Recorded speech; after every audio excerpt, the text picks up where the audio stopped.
Last week on the We Are Wrestling podcast, Rage had to vacate the We Are Wrestling Predictions Championship.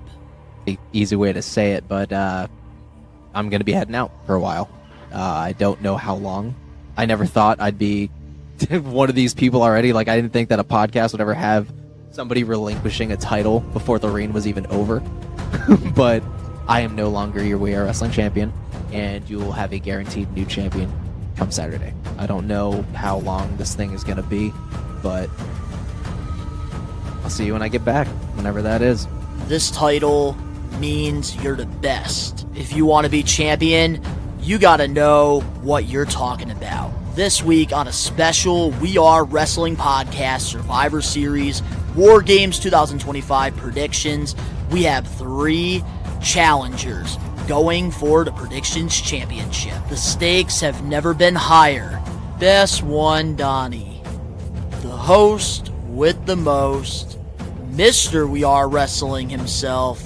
That's what he claims to be. I am the listener here tonight! First ever We Are Wrestling champion. He's not afraid to share his opinion, whether it's popular or not. Will that cold, hard truth help him capture his second We Are Wrestling Predictions Championship? All right, well, the champ will take over here. I'll let you shine my belt before Wednesday. Daddy Huckins, the one who wakes up thinking about wrestling all day long, arguing with the trolls in the IWC. Watches the weekly shows every week live on his YouTube channel, Daddy Huckins PW. All those hours watching the full shows. Will it pay off? Will he win his first We Are Wrestling Predictions Championship? And there is the new guy, Dan Eddy, who is also a former We Are Wrestling Predictions champion. He's got a lot to prove. There's no better way of proving yourself than winning the We Are Wrestling Predictions Championship. I hope you're ready for an interesting episode of the We Are Wrestling podcast. Olympic hero Kurt Angle, and you're listening to the We Are Wrestling podcast. Yo, listen. This is the best wrestler alive, Platinum Max, and you're listening to the We Are Wrestling podcast. Hey everybody, Eric Bischoff here, and you are listening to We Are Wrestling podcast. Hello everyone, this is Nunzio, former WWE Cruiserweight Champion, and you're watching We Are Wrestling podcast. We Are Wrestling podcast. Check them out, man. Stay tuned, listen to the podcast. Best one, Donnie might teach you a thing or two.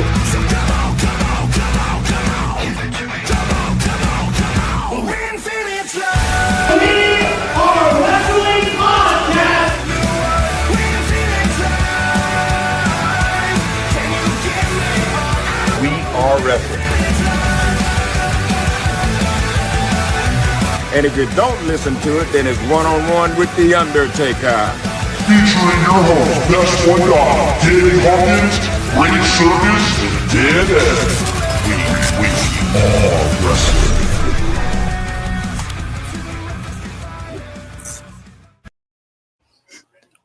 What is up? We are Wrestling Maniacs out there worldwide. I'm the host with the most, Mr. We Are Wrestling himself, the best one, Donnie, here with... What is going on, everybody, man? 1/3 or 4th of the We Are Wrestling podcast, man. Better storytelling right here on the podcast than both WWE and AEW combined. And I also got my brother from another mother over here. Dan Eddy, what's going on, bro? What's going on, guys? I'm doing well. Dude, that video package, Donnie, got me hyped up. So I put my shades on, and then we started live, and then I see you guys. So you guys are copycats. Just saying. But no, I got pumped up for that. I'm excited for these predictions. I'm excited to get through the Survivor Series. Not only the one this weekend, but that we watched back for the Getting Put Over segment. And I'm just ready to get talking wrestling, man. What's going on, man? Oh, yeah, we have a stacked episode. And before we do the normal intro, we got to give shout outs to all the We Are Wrestling Maniacs that are here live on a Wednesday, 5 p.m. Eastern Standard Time. Hope you guys did enjoy that video package. Reason why we are running a little late here on the show, which we did make the list for being late. What's going on, Alex Johnson? Omar putting over the video package. Appreciate that. We got Rosemary in the live chat. Oh, hi. Oh, I love wrestling. Well, you're at the right place because we love wrestling here on the We Are Wrestling podcast. We Are Wrestling member Bradley. What's going on? Josh Toy Show. What's up, Donnie? Danny and Dan Eddy. Bradley. And we got the triple D's in here. That's right. The 3 D's. If you're not a We Are Wrestling Maniac, get ready and you're listening to this episode wherever you get your podcast. Leave us a 5-star review, not just any review, a best one review, and download this episode and all the other episodes. If you're not a We Are Wrestling Maniac, get ready over on the YouTube channel where you get the best pro wrestling content, and you're not a part of the thousands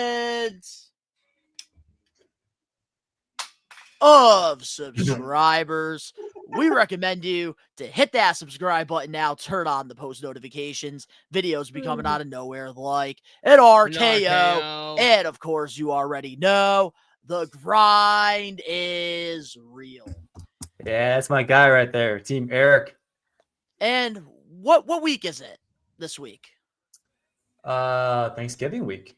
That's right. It's the holidays. And we're getting pretty close to Christmas. So if you guys want to get yourself a Grind is Real shirt, it's official. It is down in the links below. Makes the perfect Christmas gift.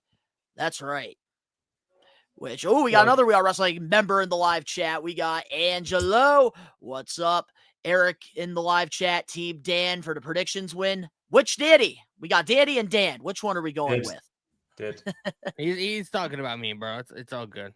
Oh, we're going to get into all that, Nate. Oh, yeah. This is what this whole episode is all about. Because you already know, if you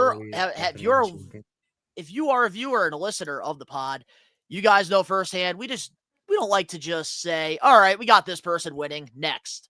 We like to actually analyze it. We like to critique it. We like to talk about the story building up to the match and all of the good stuff. And last week on the show, we did tell you guys for our Getting Put Over segment, we're going to be putting over Survivor Series 2005. So we really hope you guys did take the time to watch the show because all three of us, the 3Ds, we all watched it. And yeah, we're going to be reviewing it and talking about it here on the show. And there's lots of good things we're going to be talking about this week. We got our Power of the Poll Survivor Series edition. And also going to talk about some little news because yesterday I did a whole podcast extra talking about some additional stuff. So I want to hear their thoughts on it. But we have a very stacked episode for you guys. And I hope that video package really hyped everything up, which I got to ask you guys, how excited are you for Survivor Series this weekend? I'm pretty excited. I don't know if I'm as excited as I should be for the actual show. I'm excited to like stream and hang out in my community and like make content or whatever. I have a little bit of excitement for Survivor Series, like the actual show or whatever.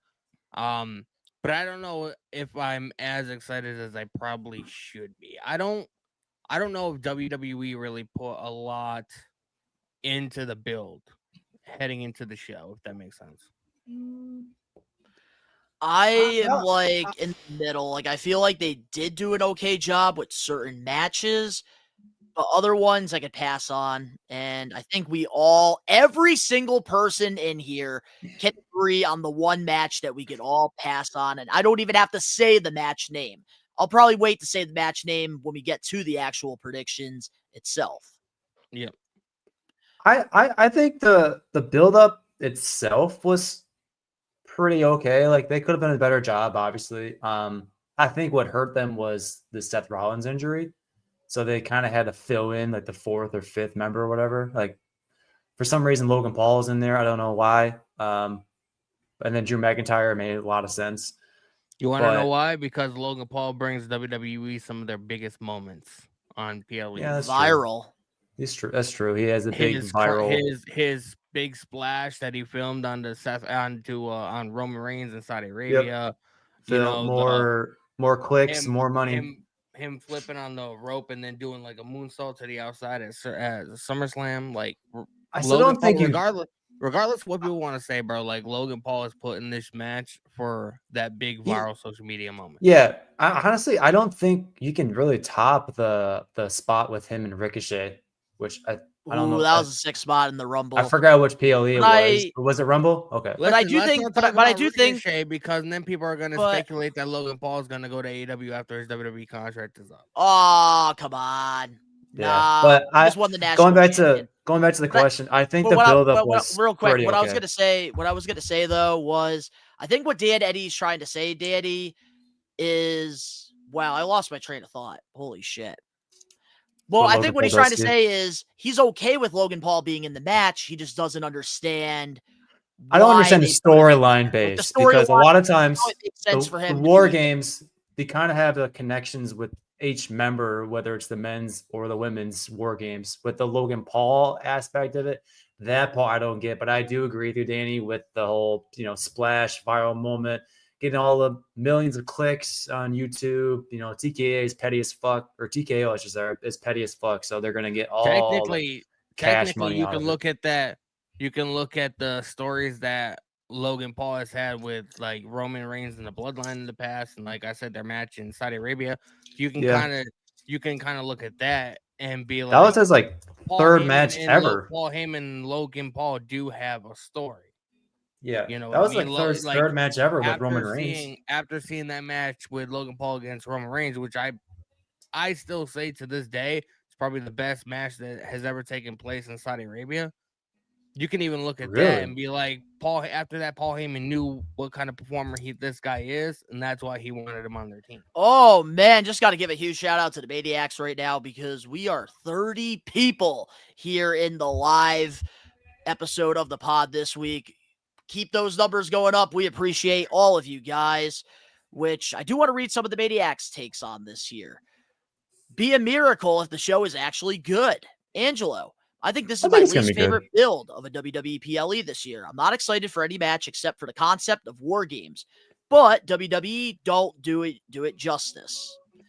I can agree to that. If you watch AEW's Blood and Guts matches, I think that's what he's trying to refer to. And I do agree, because I feel like if you're having a steel cage match, Hell in the Cell, or even War Games, Elimination Chamber, there's got to be color. We need color. I think as far as when we were watching the 2005 Survivor Series, I do think the old concept, like the 5 versus 5, and then you get eliminated, I do like that concept better than this War Games. But I don't. I do miss tradition Survivor Series, but I get why they're trying to get away from it, because they did it for over 30 years.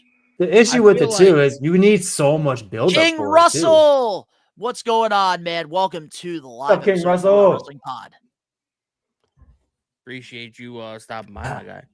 I don't like the elimination style, because I feel like if you're gonna have the traditional Survivor Series elimination match, you have to have some kind of stakes, to it, and it can't be like, oh, you get bragging rights or this and that, you know what I mean? This has a better concept, because it's just guys that have issues with each other going to fucking war inside of a cage.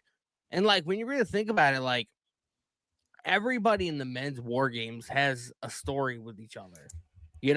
Cody and Logan have a story. Roman and Cody have a story. Bronson Reed and Roman have a story. Logan Paul and CM Punk have a story, because don't forget, Logan Paul is the one that eliminated him from the Royal Rumble. Everybody in this match has a story and is intertwined with each other. You know what I mean? The Usos have been going at it with the Vision, CM Punk, Roman Reigns. Literally, and even getting Brock Lesnar involved too makes things even more interesting. Because as well. Brock Lesnar has history with Roman and Cody. Punk. And you add Paul Heyman in the mix. He has history with Brock Lesnar, Roman, Cody. Man, Paul Heyman's got history with everybody in this match. I'm saying, in some way.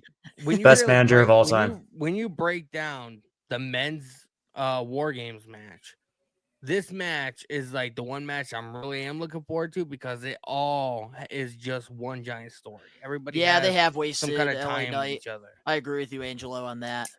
They have. I have a very different highlight of the week than usual. Oh, we'll get into that in just a moment. But I want to answer this question by Angelo. He wrote this in the chat earlier, and he's a We Are Wrestling chat. member. We got to prioritize it. And this is a great question to you guys. Who do you have in the finals of the Cena tournament? It better not be Jay. I think it's gonna be Gunther. I think. Well, no, like who's going to be in the finals of the match? My answers are different between the finals and his final opponent. Part of me thinks it's gonna be. You guys know it. Part of me. Yeah, you're not even going to say it here. I'm not allowing you to. If you do, you're in timeout for 5 minutes. Hey, part of me thinks it's gonna be Jay and Gunther. It's going to be Jay and Gunther. It's so until that bell rings. Until that bell rings, I have a chance. Edge is not showing up. I said his name. You're not allowed to say it.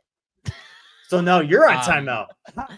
I am not, because I'm the host with the most. Have you guys seen the spoilers for SmackDown floating around? No. Have you guys seen the spoilers for SmackDown floating around? I try not to get the spoilers. I watch like the news and everything else. Unfortunately, I have no choice because I have to be on social media. Go right ahead. You can just share the spoilers. And if you guys don't want to hear the spoilers, probably mute for the next 2 minutes. I would say 30 seconds if it was me or Dan Eddy sharing it. I'm muted. With you, Danny's going to take give me like a thumbs up when he's done. Bet. So the person that's replacing Sheamus in this tournament is going to be The Miz, who I heard that one already. Who got eliminated by Jey Uso in the first round. Oh, I heard that one. Oh, that's stupid. So in WWE, you kind of fail upwards instead of getting to the back of the line. Yeah, LA Knight's not in. So stupid. Make it make sense. This whole John, like I as much as we may like John Cena or whatever and appreciate what he's done for the business, bro, like this entire last run has been fucking fumbled. Like if it wasn't his failed heel turn, it was the fucking tournament. It seemed like he's getting the fucking shaft as well because everybody was like, oh my God, John Cena is gonna have a phenomenal last reign. He's gonna run off into the sunset or whatever. Bro, this entire final year. I wouldn't say entire. Shit.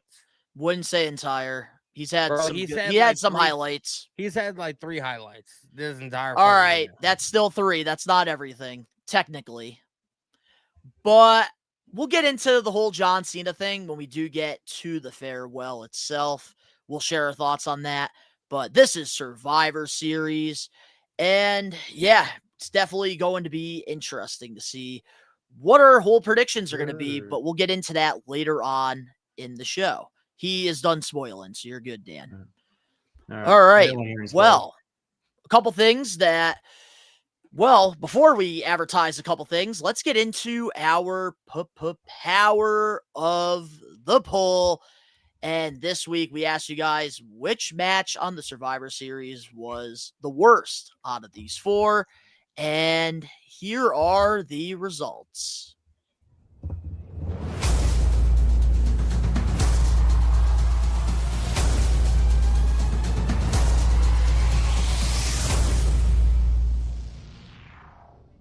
And the worst match in Survivor Series history. 55% of you guys picked Eric Bischoff versus Teddy Long, Survivor Series 2005, which we will be putting over later on in the show. We had 12% picked the Total Divas versus WWE Divas, Survivor Series traditional match. 19% picked Shotzi versus Ronda Rousey at Survivor Series 2022. And 15% of you guys picked Clown R. Russ versus the Royal Family in 1994. Do we agree with the Maniacs on this one? Yeah. I kind of do and kind of don't. I thoroughly, we're going to talk about it later, obviously. I kind of enjoyed the Teddy Long and Eric Bischoff match. It was entertaining. Of course you did. So I don't think it should have been 55%. Maybe it should have won I agree. compared to these other ones. But the margins, oh, no. I think the Clown one would have been. Yeah. Come on. I love the Clowns versus Royal Family. Match. Come on. That was good. Hater all you the guys best thing about the Eric Bischoff and Teddy Long match was when fucking Boogeyman came out. I mean, yeah, then the referee all of a sudden disappears. Like Boogeyman didn't do anything to Bischoff and then pretends not.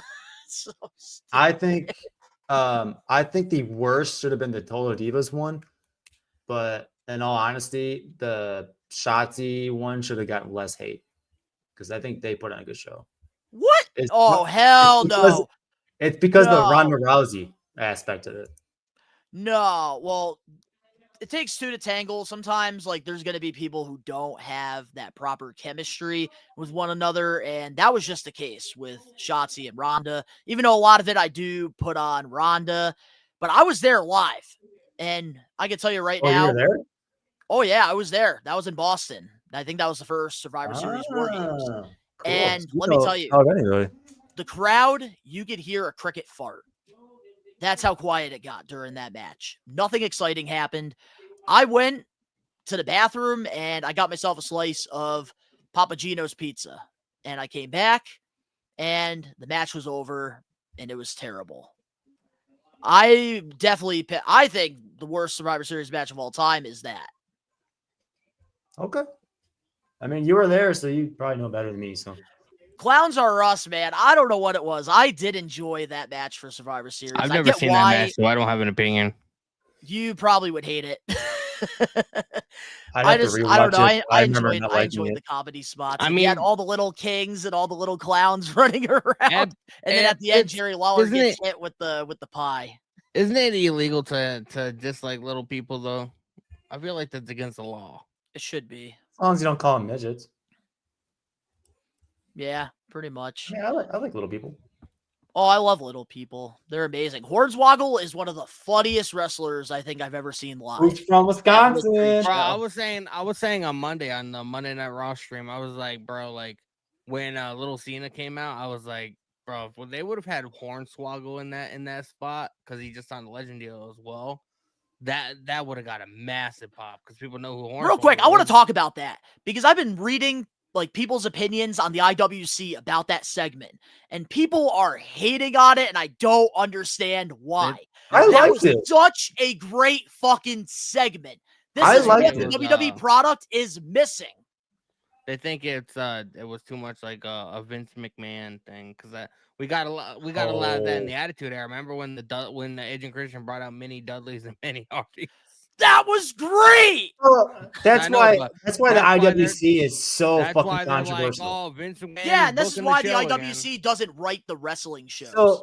So the IWC gets mad at we're like, oh, we're not doing like the old days, or like, oh, they don't do this anymore, blah, blah, blah. But then the moment that WWE does it, they're like, oh, that's just a Vince move. That's stupid. Like, what the fuck? Bro, I marked the fuck out when that shit happened, man. Like, I went absolutely crazy in my stream. Okay, here's my opinion about this right here.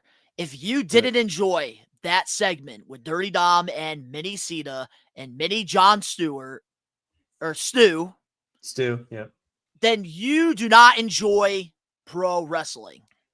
Yep, I said it. You don't enjoy it, and you look way too much into this. You know, at the end of the day, what is WWE represent? What's the three words that it represents? World Wrestling. What's the E? Entertainment. Exactly. Bro, you know what I just realized, and I don't know if there's any tie-in or any correlation or there's my reaction like that thumbnail. So these guys are from Micro Federation Wrestling or whatever it is, Micro Wrestling Federation. Yeah.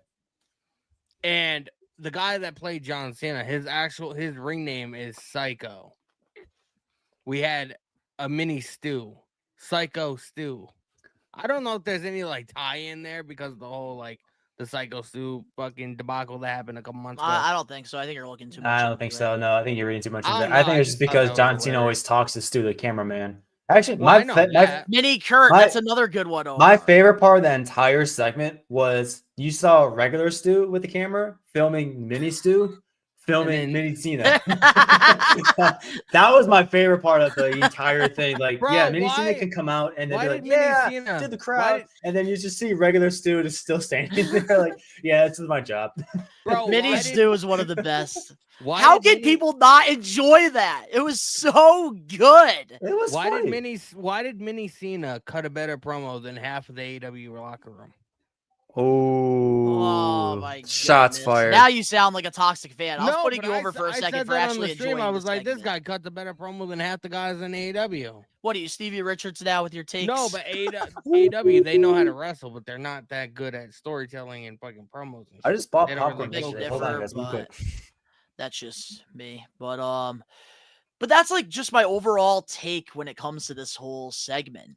Like, God forbid these guys are, for once, actually doing something different and not going at each other saying, I want to be the best. I want to be the best. I'm going to take your title.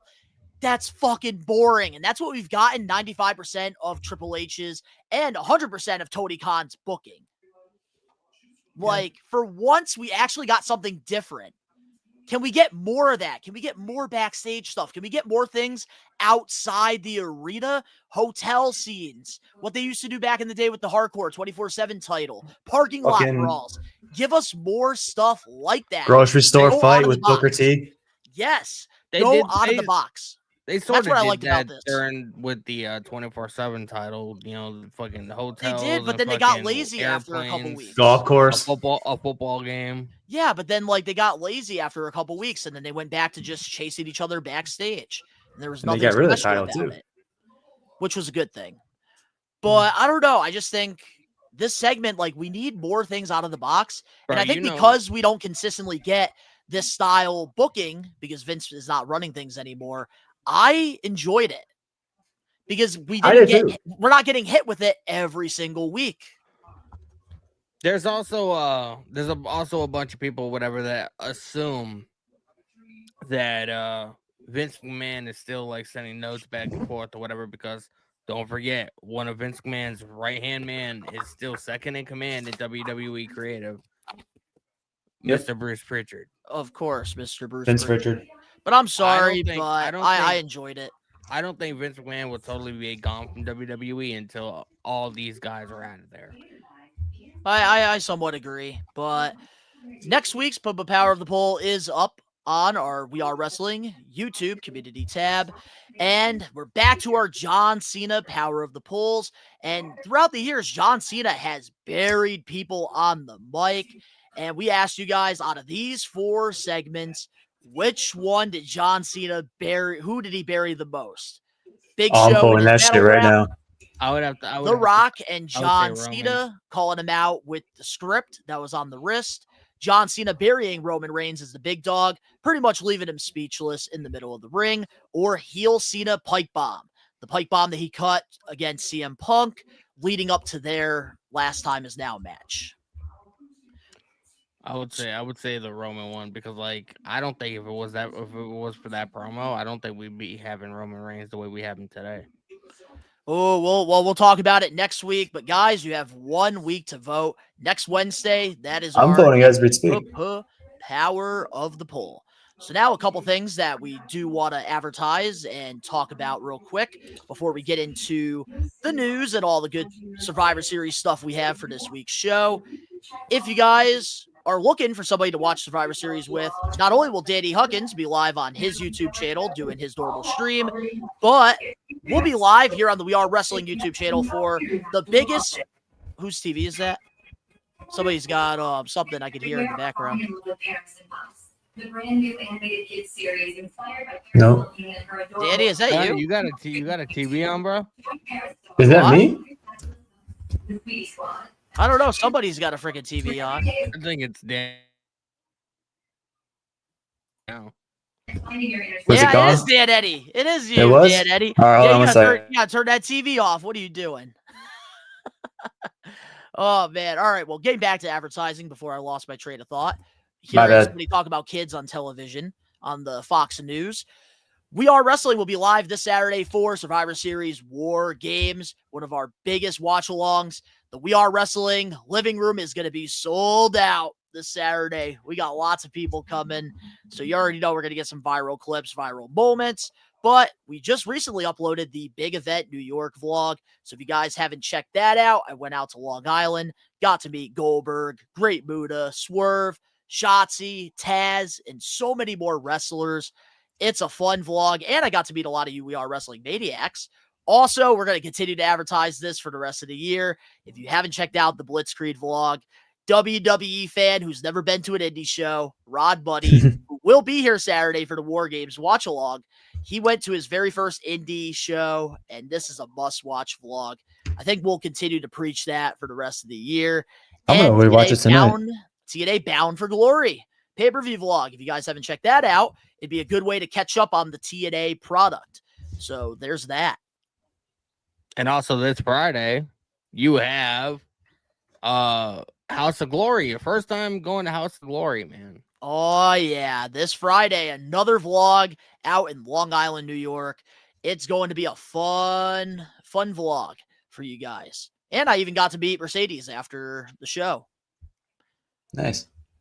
But Bro, me and you got to hit a House of Glory show up in 2026, man. We got to It's make it gotta happen. Do they venture out here, like near Arkansas and shit?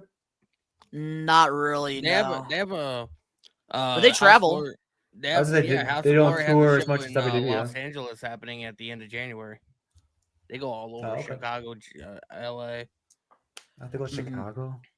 Gross. Dan Eddy, man, we recommend you should look in your area, see if there's any indie shows, and go to one, man. You'll have the time of your we gotta make that happen.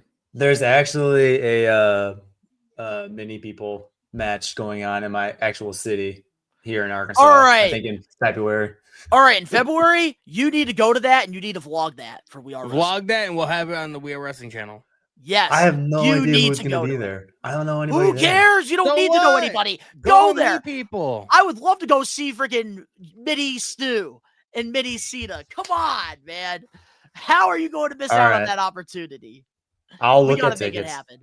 All right. Well, with that being said, this week we have a busy week here on the We Are Wrestling YouTube channel with our upload schedule. And this week, man, we got a busy week.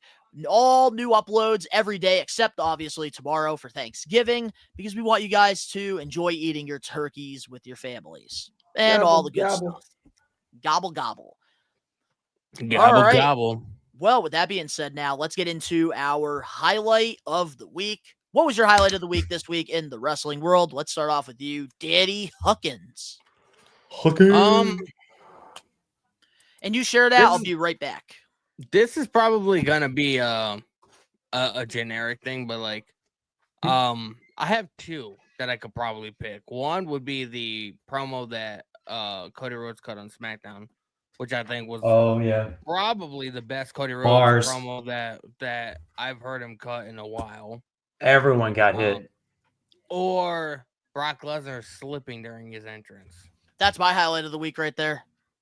All right, so I'll go with Cody Rhodes promo on Friday. Fantastic promo. Did everything he said everything he needed to say to really like build interest in what's going to be happening at War Games.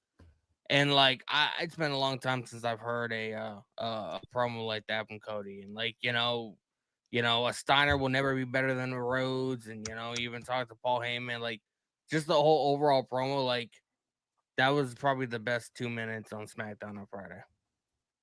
I have to agree. Mine was a pretty good segment. Mine was pretty simple. I think it happened on Monday Night Raw, where with the women's War Games, the both teams face each other, and Rhea Ripley just took the microphone and smashed who was it? Fucking Nia Jax. Was it Nia Jax? Just right in the face of the microphone, and you can hear that. And they just started brawling. I always loved when they do that. And then at one point, Lash Legend had Io Sky like major uppies, and then just threw her down. She was like all legs flailing. It was hilarious. So obviously, besides the Brock Lesnar slip, which I thought was priceless, and I feel like Brock Lesnar is one of those guys that can botch, but like he doesn't look goofy doing it. Like it's just entertainment. I didn't even know he slipped at first. I thought he got scared of his pyro. No, his feet Imagine got so scared. The one thing Brock Lesnar is scared of is pyro. And then he put his hat on Braun Breaker, and Braun Breaker, to be honest, bro, did not look happy. He took. I like that though. He was like, "Are you fucking?" But I like that Braun Breaker has been showing this aggression, because like you could tell that like he wants the world championship, and he's tired of Paul Heyman just having him do all these side quests. Like he just wants to go after the main course meal. He's hungry. Yeah. Thanksgiving's tomorrow. He'll have turkey and stuff.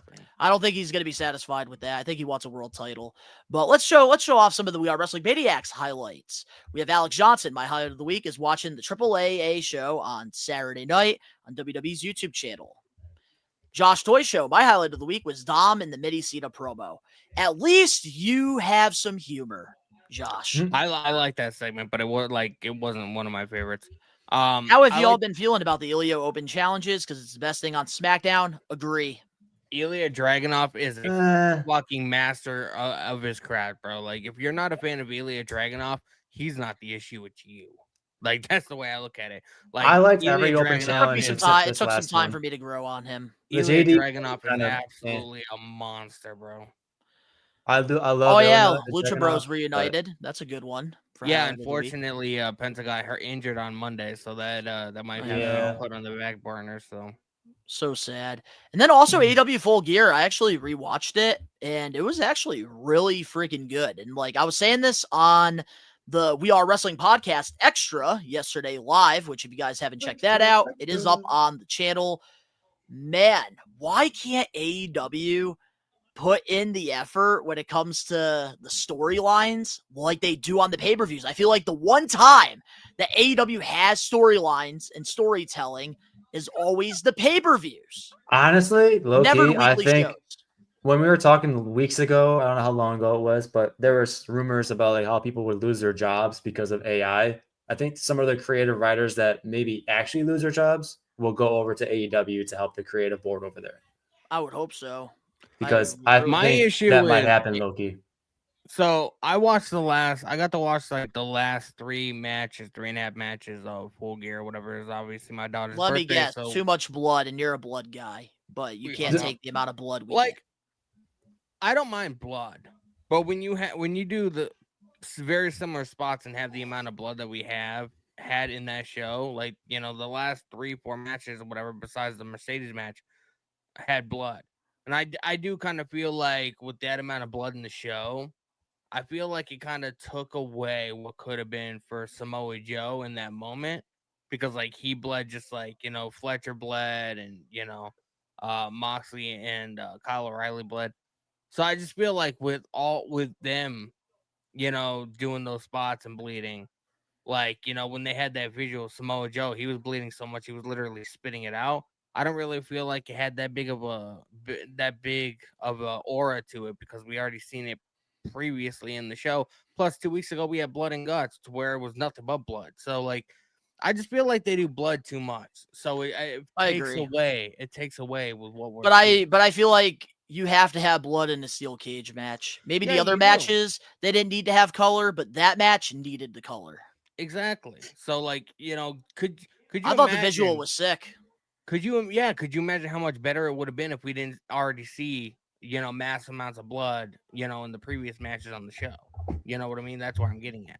Well, I think maybe they just had too many extreme I didn't rule-style mind. matches. I don't mind blood. I like blood. I do feel like if you're gonna, portray pro wrestling to be a little bit more realistic, when you get in a fight, when you get hit in the face, you're gonna bleed. But like, I just feel like it took away from Samoa Joe in that moment, because he had that visual with his face covered in blood. He had the world title and he just won. I just feel like it didn't get that big of a pop or whatever, because the AEW audience is already desensitized to the whole blood aspect, so it took a lot away from that moment. For the sickos. But I don't know. I just enjoyed what Full Gear did, and like they did good storytelling and storylines. But I already know what's gonna happen. It's the same pattern over and over I didn't again. expect to like. They're Mercedes not match. going to. They're not going to capitalize on this momentum with the weekly shows, Mhm. and it's unfortunate. I feel like if AEW was just strictly a pay-per-view show, Oh, pay-per-view company, they'd be freaking sweeping the WWE right now. They'd be whooping Yeah. WWE's ass. For real? they have a hard time being consistent with their weekly television. It's I'm hoping we see a shift, because I'm really intrigued. I guess we should talk about it. But Swerve returned at the end of the cage match. Swerve and Hangman. We assumed that when he walked down to the ring, we assumed that he was going to go after Hangman. He didn't. He ended up standing side by side, and everybody knows, like, Swerve broke into Hangman's house. Looked at, messed with his kid or whatever. Hangman burned down Swerve's childhood home. Like, what's the dynamic now going to be with Swerve helping Hangman in that moment? And you see, that's So why I'm hoping like they I'm hoping we capitalize have a on that creative- with the weekly shows. I'm hoping we have a creative shift now that Swerve is back, and I could see MJF coming back very soon. I think MJF returns before World's End. If I had, MJF is gone. He's been filming a movie. He's been filming Violent Night 2, which I'm really excited for because I'm a massive fan. If you like action and Christmas movies, watch or it for slashers. Violent Night. It's not a slasher movie. It's about this like this company or this family or whatever. They get like held hostage on Christmas or whatever. They're like a really wealthy family, and this guy, this homeless looking guy or whatever, ends up being Santa Claus. And it's up to him to like rescue this family. It's a really good movie. I recommend people check it out. I'll have to take a look at it before the second one comes out. But overall, like, I like the surprise aspect of the pay-per-views as well. Like, I really thought Hangman was going to retain the belt. And the same thing with Kyle Fletcher. I thought Fletcher was going to retain the belt. I did watch that match, and then the return of Swerve. I think I wasn't hating on the fact that Samoa Joe got the belt again. I think Me either. I liked it. He should have a longer title reign this time. And then I hate that people are saying, "Oh, friggin' Hangman Adam Page was buried. No. He's a transitional champ. He was holding the title for 100 days. Give me a break." It's like not every title run has to be a Bruno Sammartino or Roman Reigns run. Doesn't have to be like that all the time. Didn't he get it like around WrestleMania time too? Like he's had it since then. Hey, Daddy, you muted yourself. Am I good now? Oh, you're good now. Yeah. Here's my issue with the ending. Can we keep the mute like the whole episode? So I don't mind that Joe won the title. I knew we were going to get a return at the end of the show, but my guess was going to be MJF because we heard a lot of reports that MJF is going to be returning imminently. New Jersey, so I assumed it was going to be his area. I assumed he was going to return. He was going to be at the top of the stage. Hangman was going to retain the title, and the lights are going to go out, come back on. MJF is there at the top of the stage. He like holds up the contract like this, signaling like, "Look, I got this contract. Don't forget, I'm fucking coming for that title." And then that's how the show was going to end. That's what I assumed was going to happen. I don't mind that Joe won, but I feel like he's going to be a transitional champion because I feel like they're going to end up putting the title on MJF shortly after he comes back, especially with them having that title and them teasing it. Yeah, that's one thing I don't like. So they're going to build up to like an MJF and Samoa Joe match. Yeah, MJF did lose the championship to Samoa Joe, so maybe he wants to have that redemption arc. But I think we're going to find out more of the direction of the title reign when we get to Dynamite. But let's now get into the getting. Yeah, let's get back on track, guys. Come on. Let's get into the Survivor Series getting put over segment. Every week we do this thing called the Getting Put Over segment. We pick one past, present, or future professional wrestler, and we put them over. We talk about the defining moments, the accolades, the rivalries, the segments, and our biggest what-ifs. It's time to put a new wrestler over in the We Are Wrestling. He knows best, ladies and gentlemen. Segment. Ricky knows best. Believe in me. God bless you. It's me, Ricky Williams. Moxley's just as crazy as him. No, Ricky! Bullshit! They do it too sometimes. I'll be catching it. It's me, Ricky Williams. Stop playing. But that's my opinion. He is so over. Ricky knows best, ladies and gentlemen. Ricky knows best. Believe in me. God bless you. What's going on, y'all? We Are Wrestling. Shout out to the best one. Shout out to Uncle Ben, both the Dans. Now, let me get into this Survivor Series card this year. Card is not that bad. It's not the best Survivor Series card in the world either. But the card is it's a really good card. It's gonna be a good show. Survivor Series. It's gonna be a good show this year. Can't really call nothing on it though. It's a solid card. Not the best card in Survivor Series history.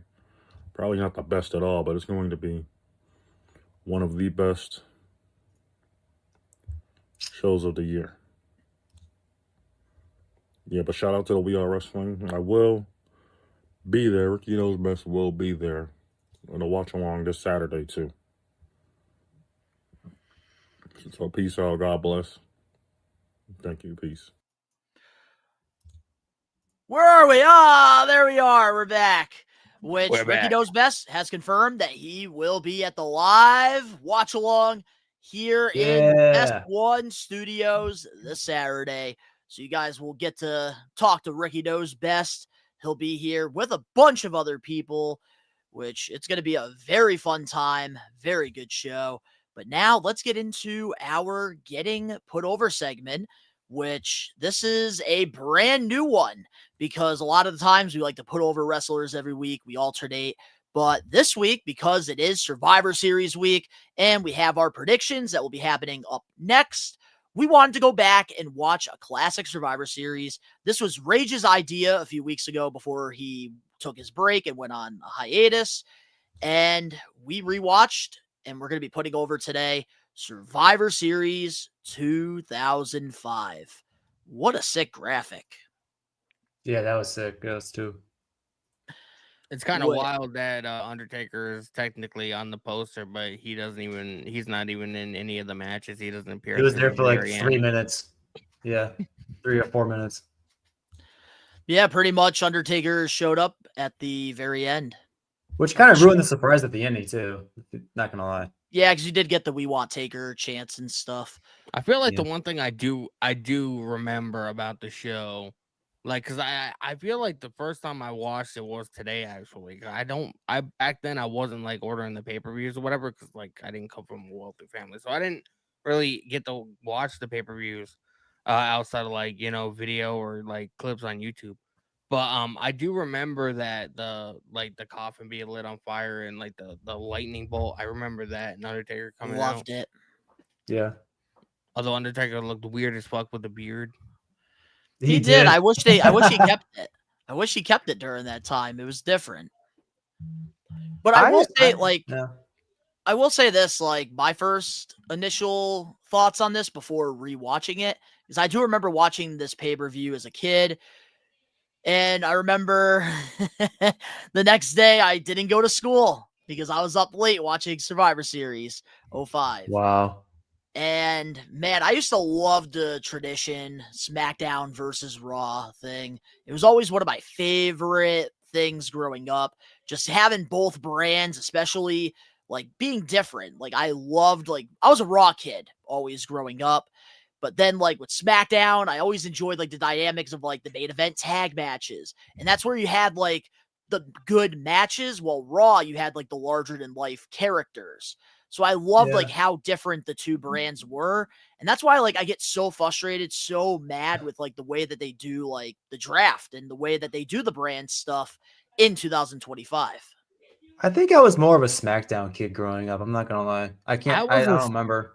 I was a SmackDown kid because like I wasn't allowed to stay up late, and watch Raw on Monday or whatever, because I was like, I did not like getting up in the morning for school, so I had to be in bed at a certain time.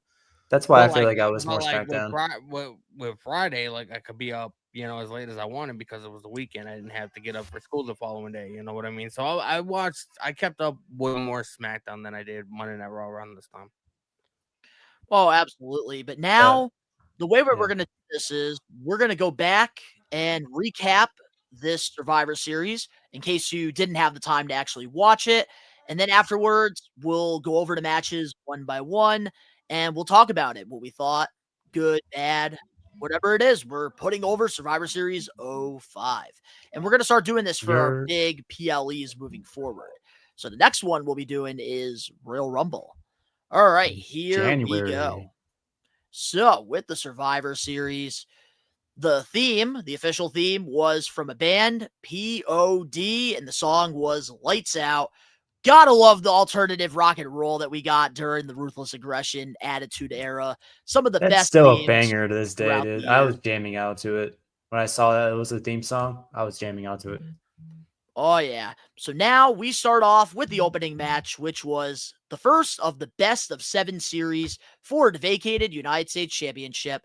Chris Benoit versus Booker T. And man, this was, I thought, a solid match. Good way to open off the show. Two guys that know how to work in the ring.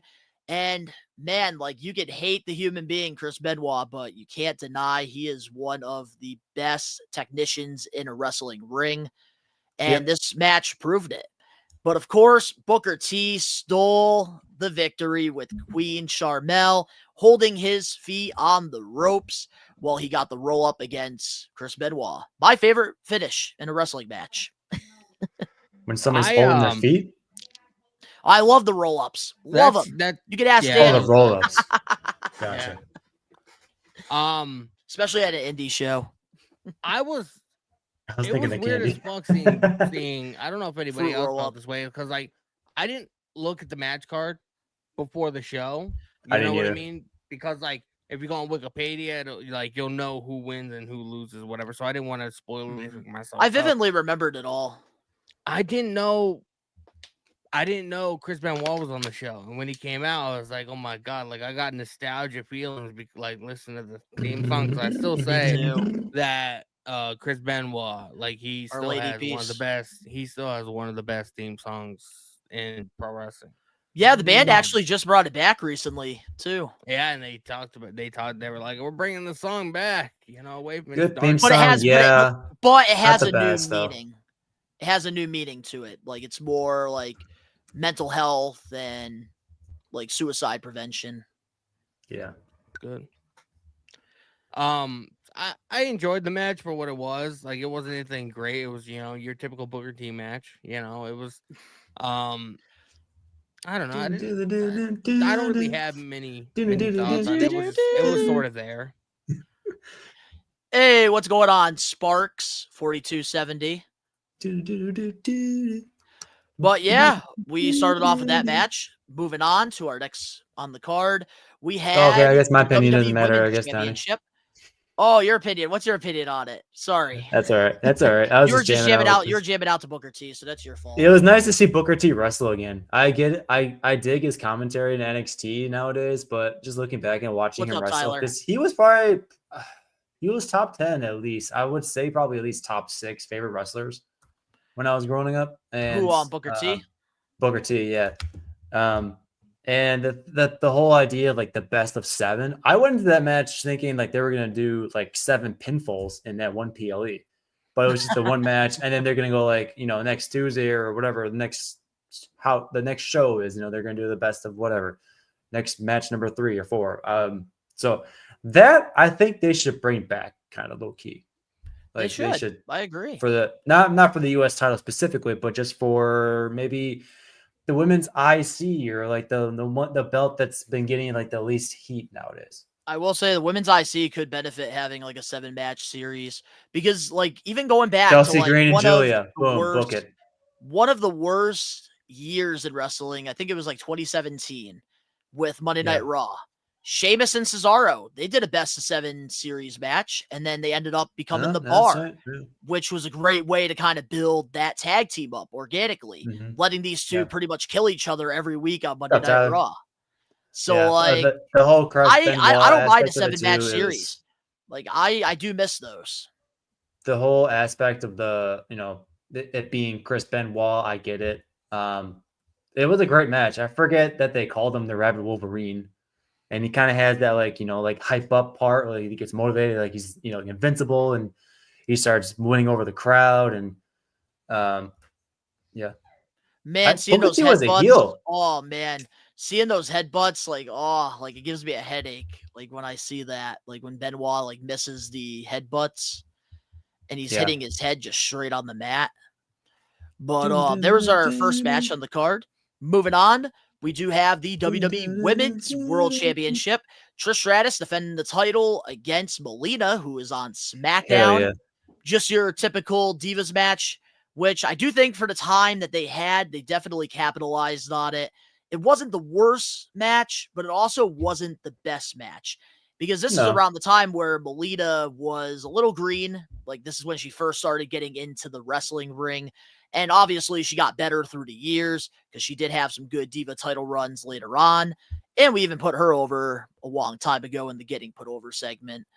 But overall, just a typical solid Divas match. Trish Stratus retained her championship with the help of Mickie James, because that's the long-term story here that does go into WrestleMania 22. Any comments you guys have based off this match? I feel like this was one of the best cohesive matches Randy, of what's the up? show that What's up, Miles? remember. It was a solid match, yeah. I think I like the best part was they went back to like 3 or 4 days ago or whatever it was, like the last, I think it was SmackDown show or Raw show, that they brought up the segment of Trish Stratus being tied up backstage and then Melina just basically kicked her in the face. I'm pretty sure when we put over Melina, that was my favorite segment. I think so. Or no, it was when she came back from injury. My bad. Oh, yeah, I was going to say. You or Rage? Yeah. Somebody brought that segment up. The backstage Somebody segment. did. I think Rage must have.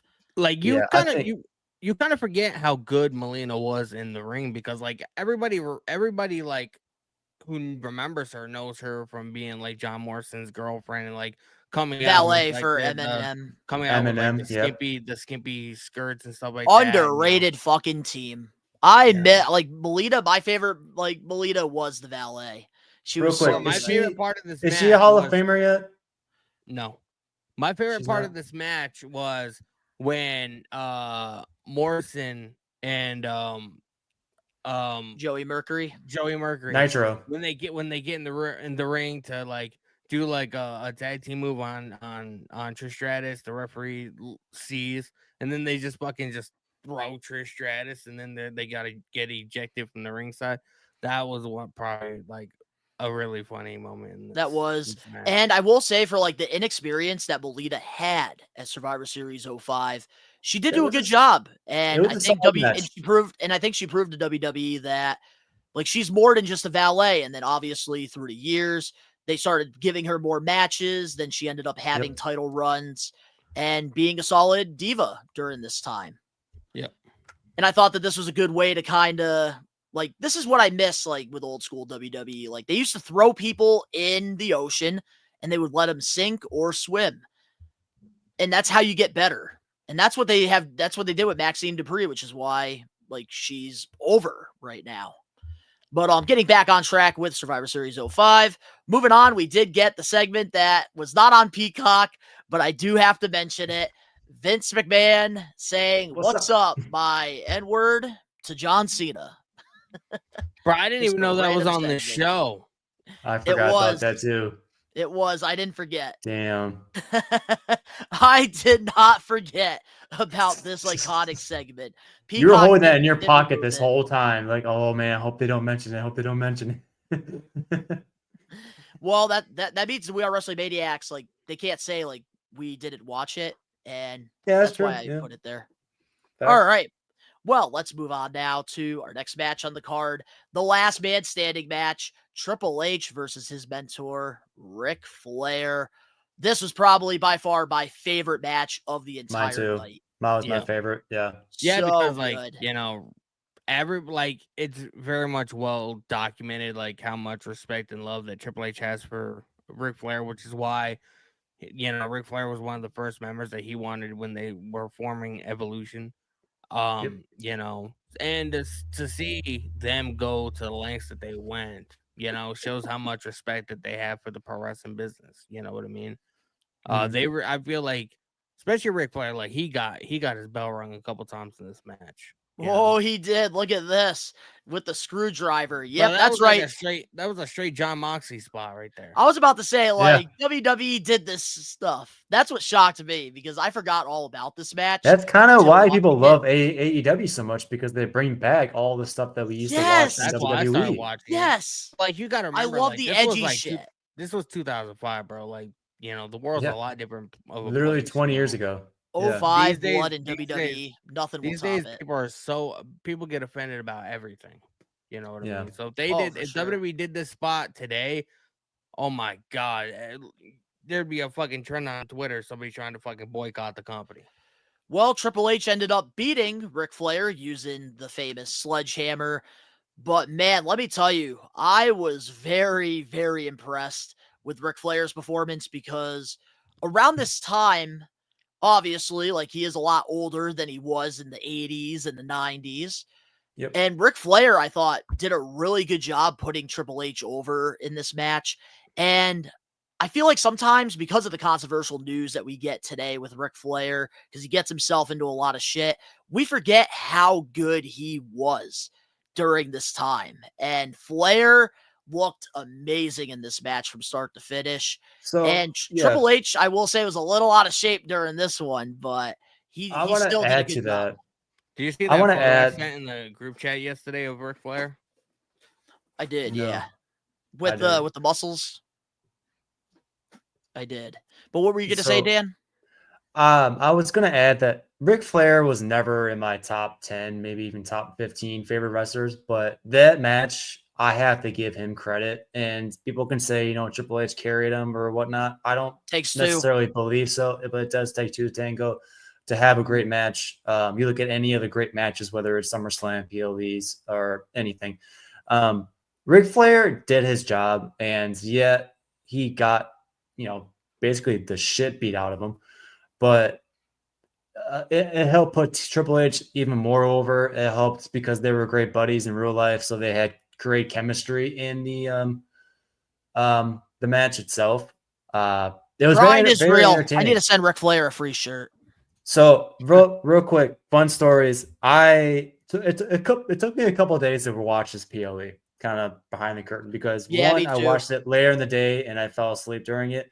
Oddly enough, I fell asleep right before this match started, and I regret doing it because the next day I started off where I left off. Because I remember the last thing I remember was Triple H walking out, and I was like, okay, I'll start on that match. And when I was watching this match over again, I was like, fuck, I should have watched this the first time because this was obviously my favorite match of the night. And so It was so good. And of course, Ric Flair bled all the time, bled with he blonde. did, but that's what makes him a great wrestler. Like the he blonde grades made on it put spots. so good. Puts on The great blonde, spots. like having the blonde, like white hair made it look so good as well visually. Yeah. Also, speaking of facial hair being brought back, I think Triple H should bring back that like handlebar goatee, handlebar beard, like the Wolverine. Yeah, I did like the Wolverine handlebar beard. mustache during that time. Yeah. But let's move on now to our next match here on the card. Well, actually, it's a segment. Edge and Lita showed up to get some heat with the Detroit crowd. And we Yep. did get to see a former MLB Hall of Famer in the crowd taking some shots at Edge for not being a world champion, unlike the city of Detroit. And I thought that this was like a really good way to like get some heat on Edge because he wasn't on the card at all during the show. And that's something I do miss, Yeah. like especially like having maybe like a 4 or 5 match PLE like we're getting this Saturday with Survivor Series. I think we need to have little segments like this. This is a good way to expose somebody to a pay-per-view crowd, good way to generate some heat. Like this is missing, I think. Like, Yeah. we need to get So- some promos, some segments. This is why I was asking before we went live if you wanted Eric, Triple H looked like the size of his man boobs. This is why I was asking if before we went live if you wanted our like put over segment thing filled out, because this was my favorite segment in the entire night with the whole Edge. So I was gonna put that as my favorite segment. It and was good. obviously, I mean, you can't go wrong with Lita. So And she was a heat magnet during this time, especially because of the whole thing that she was a happened with magnet, Matt all right. Hardy and Edge. Yep. Oh, for sure. But honestly, good segment. And I really hope we get more of this, like on regular WWE PLEs moving forward. Not gonna lie, when Edge and Lita started to come out, I kind of in the back of my mind, I was like, are we gonna be getting like a Matt Hardy Edge and Lita segment or whatever? I didn't know exactly what was gonna be happening. But that I do baseball, remember- that baseball player, he got a hell of a promo. Not even gonna lie. it was just him it was basically good. promoting Good his cheap new pop. show, The Cutting Edge. Like he was gonna say he's debuting it like later on, Yeah. just to get people hyped up for it. All right. Well, moving on. Let's get back to the matches here. We have John Cena versus Kurt Angle for the WWE Championship. And man, what a good match. I just don't like the stipulation of it with like Davari being the special referee. That's like one of my critiques like during this match, because I think a lot of the stuff that they were trying to do just didn't translate well on like the pay-per-view. And This match pissed me off. This match was absolutely fucking horrible. I'll start, Danny. This match fucking pissed me off for two big reasons. One, this should have been the main event because it was a good match. The ending sucked, but it should have been the main event still, regardless. And second, disagree. They fucking bleeped out the "you suck" chants when Kurt Angle walked out, and I was waiting for that was actually that dopamine. To be fair, Dan, real quick, to be fair, that wasn't Peacock or WWE doing that. They did that because Kurt Angle at the time was sick of hearing the "you suck" chant, so he would have the production truck put in the beeps, which is why they said it after the commentary. I don't really care what the reason was. That it just pissed me off. I get it. It's nostalgia to be like, you nostalgia, suck. The dopamine. You don't see Kurt Angle anymore. You don't see him walking out regardless, let alone like in a match. So, and this was before all of his neck surgeries. You know, like the match was entertaining. He went through 4 different referees, even with Daivari as the guest one. That was before Kurt Angle went to TNA, right? Yep, this is before he went to TNA. Sure, yeah. Because he was in ECW around 07, right? So he went to TNA around this time, November 2006. Because then he had the program with Samoa Joe and did his streak at TNA Genesis. Yeah. I mean, but overall, yes, the ending did suck, but I feel like it shouldn't have been in the middle of the entire match card. I think it should have been either the main event or the beginning. It just doesn't make sense. Like, I like the feud with him and Kurt Angle because I remember watching the submission match that they had at Unforgiven, which was the first time we ever got the STFU submission hold. I did enjoy that, but then like with the referee, I get what they were doing because the storyline was basically Eric Bischoff was trying to find any way to get that championship off of Cena, but it just didn't make sense that like you have Daivari in there, he gets taken out, then you have a Raw referee coming in. He gets taken out. Daivari gets back up. Cena pretty much takes him out. And then you get the SmackDown ref 1, 2, 3. They were making such a huge deal of the SmackDown ref making the count. And I'm like, he's a referee. But back then, these times were different. Like, oh, no, you can't have a SmackDown match referee or a SmackDown referee doing a Raw match. It's like, but there is one thing I do want to say that I was surprised by. Because I always thought that John Cena the crowd started to turn on him in like 2007, 2008. But in this, like if you actually listen to the crowd throughout this entire match, they were chanting for Kurt Angle. They wanted him to beat Cena for the title. I don't know if you guys caught that. I feel like I feel like this was the beginning of the whole Super Cena movement. In a way, like the very, very beginning of it. Because like Kurt Angle did the ankle lock. He did the Olympic slam, I think twice. Like, and then Cena, all he does is give him the attitude adjustment once and he wins. You know what I mean? Like, can we just say I didn't like the ending. Like, it was just the ending to me almost felt like, all right, guys, you know, time's up. You got to wrap up. You got to go home. You know what I mean? It didn't seem really. The finish was flat. It just seemed like you know, Daivari gets taken out, a new referee comes in, attitude adjustment 1, 2, 3. Like, I was like, what the fuck was the ending? Like, I don't know. It just threw me out of the match. I didn't like this match at all. I feel like smart. The crowd did want it. They were calling Chris Benoit the Red Wolverine. I feel like they should start calling Kurt Angle the Chihuahua because he just kept going after everyone's ankles. Like, that's why that was his thing. He was you know, the ankle lock master. Olympic medalist, baby. Olympic gold medalist, the only one in WWE history. Yeah. So of course, John Cena did retain his championship against Kurt Angle. And I thought maybe they could have benefited having Edge tease a Money in the Bank cash in. I think that could have been interesting, but they probably wanted to wait on that. But before we get into our main event match of the card, we got some love here by Chris, the Jets New York fan. Hey, Donnie, Dan Eddy, everyone, hope all is well. Phenomenal pro wrestling content as always. A+, always killing it. Like, support, subscribe to the channel, like I always say. Chris, we always appreciate the kind words from you. Appreciate it. Pick out a different NFL team, but appreciate the kind words, man. Yeah, I was gonna say you got to find a new NFL team, Chris. let's get into the weakest match of the night. The power of the Also, whole worst Survivor Series match of all time. One last thing, I need to point out a very young Charles Robinson referee. Like he's one of the GOAT referees. You'd be surprised. He was Charles like 10 Robinson years was in. in WCW, bro. He was not young at this He was a time. vet at this time. He's been in the Well, business. he still looks fucking. He's only 25 years old. I'm not He gonna does. lie. He looks great. He looks the exact same today. I'm just saying. He does. He does. After all the commend you bumps on and that one. spots that he's taken, like He it's does. crazy. Anyways, continue. Better than the ankle biter. That's All true, right, yeah. well, let's fly through this match. We had Eric Bischoff, Raw General Manager, versus Teddy Long, SmackDown GM. Just your typical two guys don't know how to wrestle. How we were as kids in the backyard. Probably we put on better matches in the backyard than this. Yeah, that's true. And pretty much we got the Boogeyman. Referees just disappear all out of the blue. And even though it's so obvious that like Bischoff is getting beat up by the Boogeyman, Teddy Long just gets the pinfall 1, 2, 3. It was one of the worst Survivor Series matches of all time. But I've got to ask you guys. One of them. This will be a fun debate, I think. Oh boy.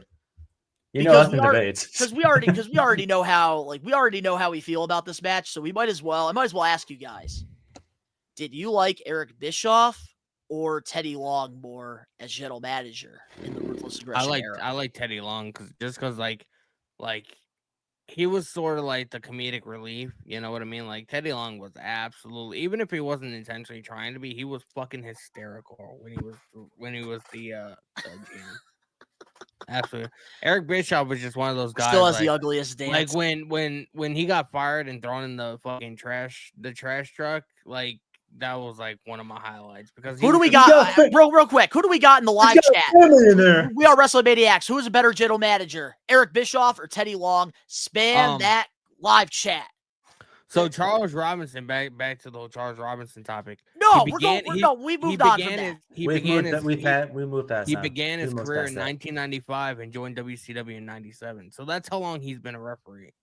Oh yeah, he's been around for a while. That's why I say he's one of the GOATs.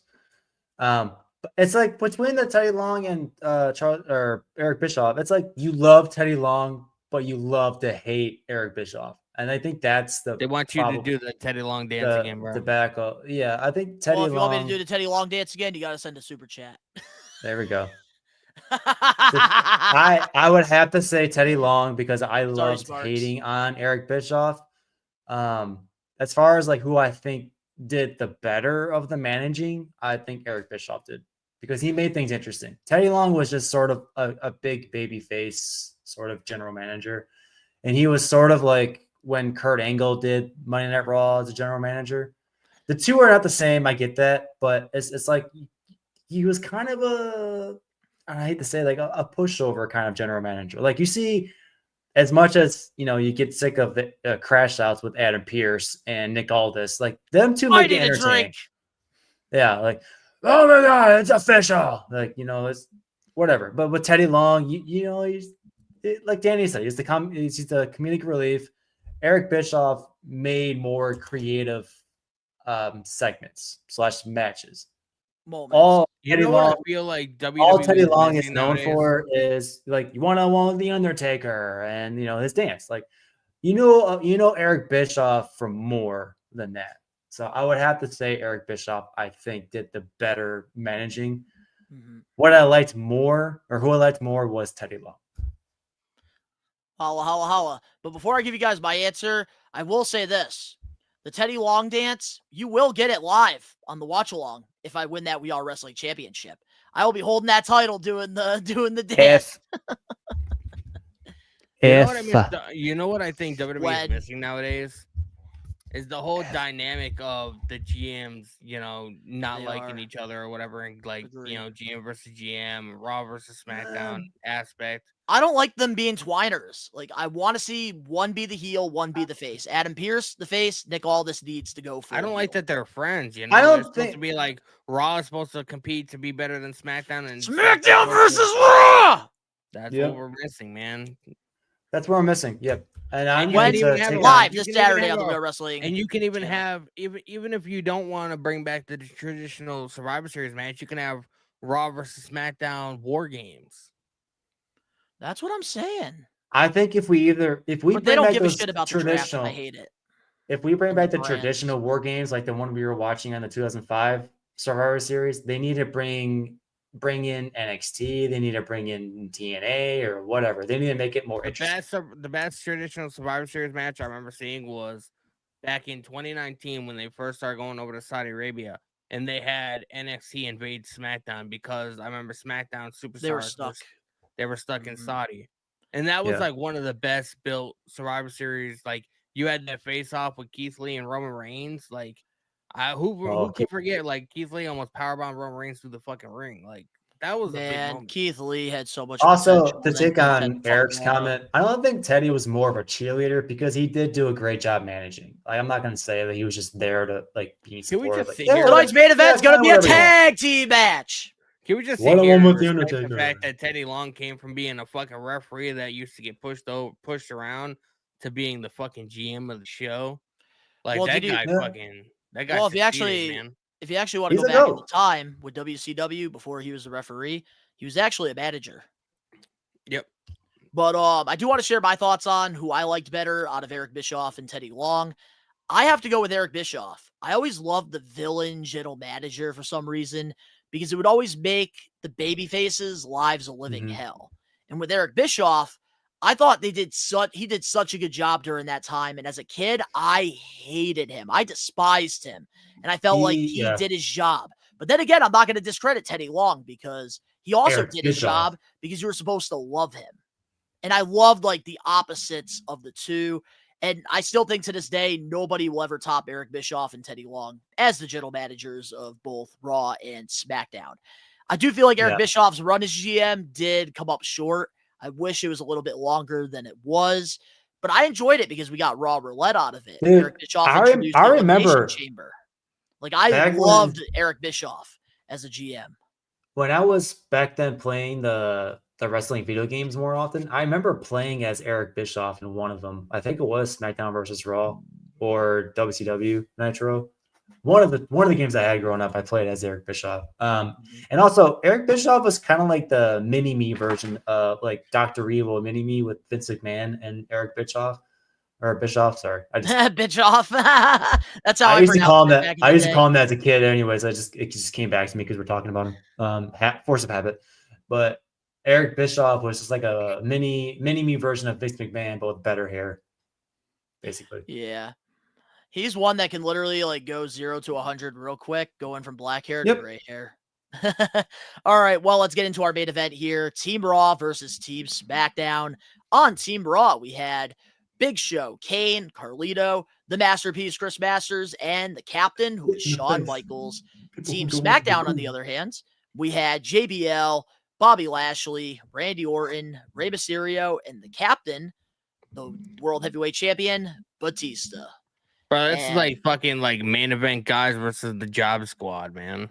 Like you have JBL, you have Randy Orton, you have Batista, and Bobby Lashley, Rey Mysterio on one team, and you have fucking Carlito, Big Show, the Masterpiece, Shawn Michaels, Kane, and Big Show on the other. Honestly, I'm Like- not sure why Shawn Michaels' back wasn't hurting because he was obviously carrying the team there. Bro, this was just the He weirdest really fucking was. pairing. Bro, Carlito, he has a fucking Apple shirt, bro. Like, And he wore cool on the back of his tights. And I remember them saying that this was one of Bobby Lashley's first introductions to the WWE. Yep, Like it was. I He was won like, a qualifying match. wow. I'm like, damn, really? That was that as long much ago? as I like and I appreciate Ben, I have to question his life choices if his idea of a good show is Survivor Series 2005, because this show was absolutely dog shit.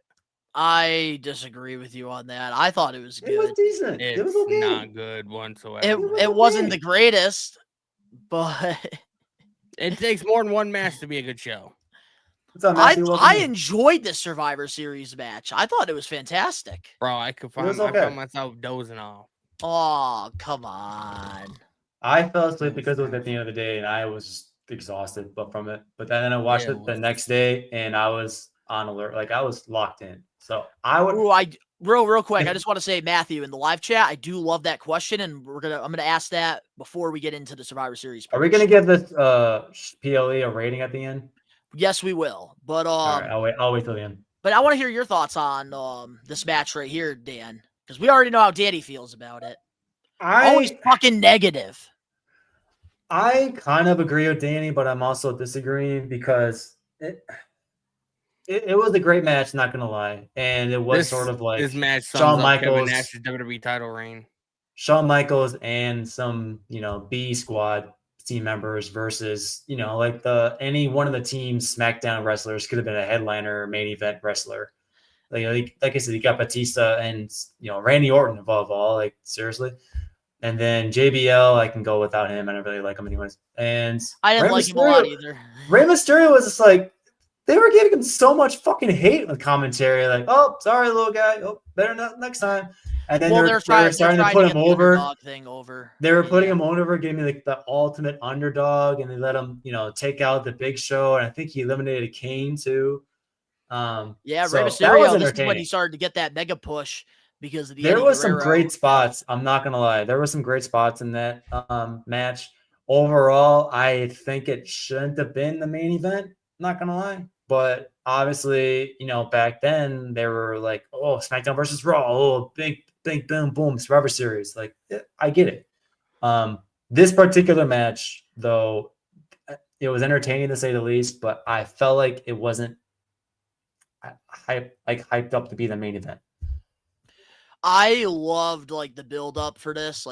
I just loved everything about this build up. And I think just like Rage and myself, because we kind of grew up around the same time with our fandom.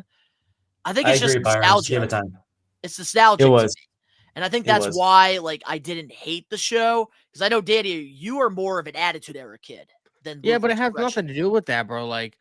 On Team SmackDown, you had all main event guys, and then you have fucking Carlito and Big Show on the Raw team. The only main event guy at that time that you could consider was Shawn Michaels. Take him out. You can argue Kane too. Around this time. Well, I mean, yeah, he was teaming with Big Show around this. He was a bigger name back then. He kind of lost. Compared to Carlito and them, Kane was the other big name that you can argue is another main eventer.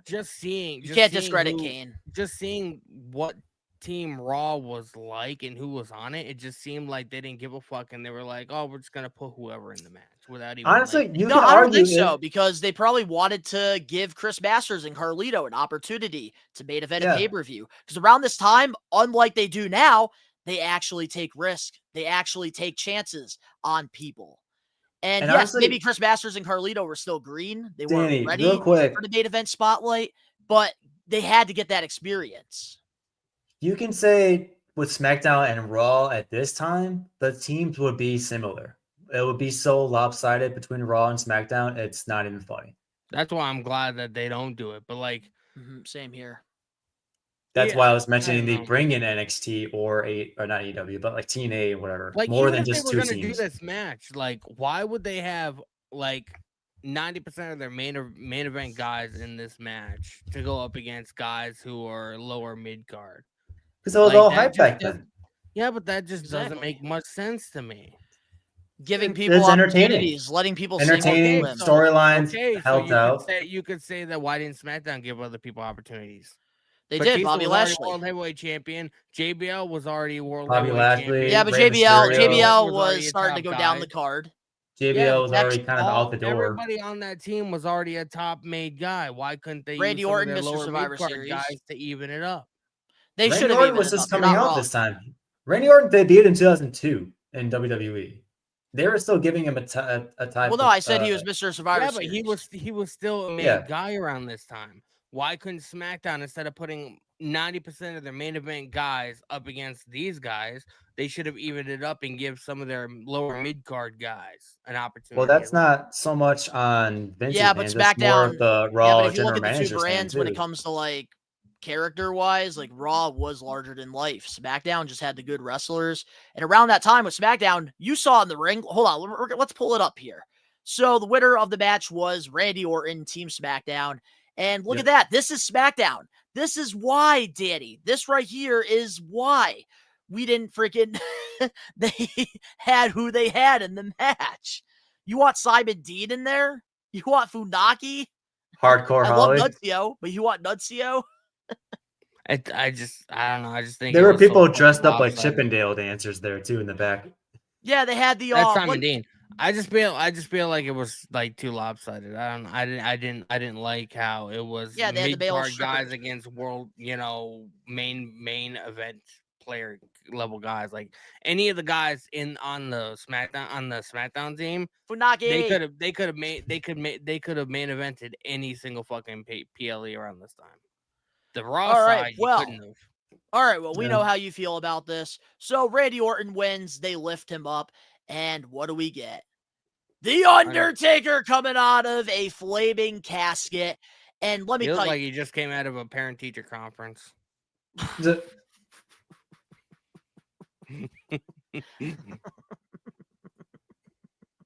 Well, the Undertaker came I'm back. not even a parent. I found that funny.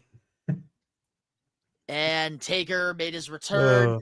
And honestly, I love the ending to the Survivor Series with Undertaker coming back out of the casket because the feud with Randy Orton 05 was legendary. One of my favorite Orton feuds of all time was with Taker, and pretty much at No Mercy in the handicap match with Randy and his father, they burnt the casket pretty much. And Taker coming back to into a fired casket in the best shape of his career. I freaking love this. And this built, like, this was perfect because then it led to Armageddon, Hell in the Cell, Randy versus Taker. I will say that I will say this is one thing that I feel like WWE nowadays is fucking lacking. They are missing the having the main event happen or whatever, and then like having a really massive cliffhanger to the point to where like, oh shit, like I wasn't gonna watch Raw, but I gotta watch. You Raw, have to watch it. SmackDown to figure out what's you have to find out what's going on. The At last least time we they all do, can agree on that. honestly, they only do that maybe once a year now. The last time they did the that, Raw I after feel like WrestleMania, or maybe even after Royal Rumble. The last time I feel like they did that was when Punk returned, because like you had to watch Monday Night Raw to figure out like why like Punk is back. What the fuck? Because he didn't say anything during on his return to the WWE after all these years. Well, you did have Brock Lesnar recently come back, and they did the stare down with him and Cena, even though it led to nobody nothing gives good. a fuck about Brock Lesnar. Be That honest. no, you cannot say that. You cannot say that. You might not give a fuck about him. You might not give him a fuck. Bro, I don't give a fuck. But at the end of the day, Brock came Lesnar is still a draw. Lesnar is still a box office draw. No lie, when Brock Lesnar came back, the following day, everybody talked about was this guy's back when he was in a sexual assault lawsuit during the whole, John L. Grant. Like that's all anybody fucking remember. Okay, but the crap. I'm not talking about the internet community. I'm not talking about the IWC. I'm talking about the people that actually matter that were there in attendance. Lesnar got a massive pop during I also heard he also got booed as fuck too. I'm sure he did, but he got a reaction. At the end of the day, in this somebody business, got hurt from his pyro too. Doing something when he returned. Yeah, one of the flares. Like, trust me, I'm not the biggest Lesnar fan in 2025, but at the end of the day, Lesnar is still a box office. But you can't say Brock Lesnar coming back was bigger than fucking CM Punk coming back. I'm not saying that. CM Punk Did I say Brock Lesnar's return was as big as CM Punk?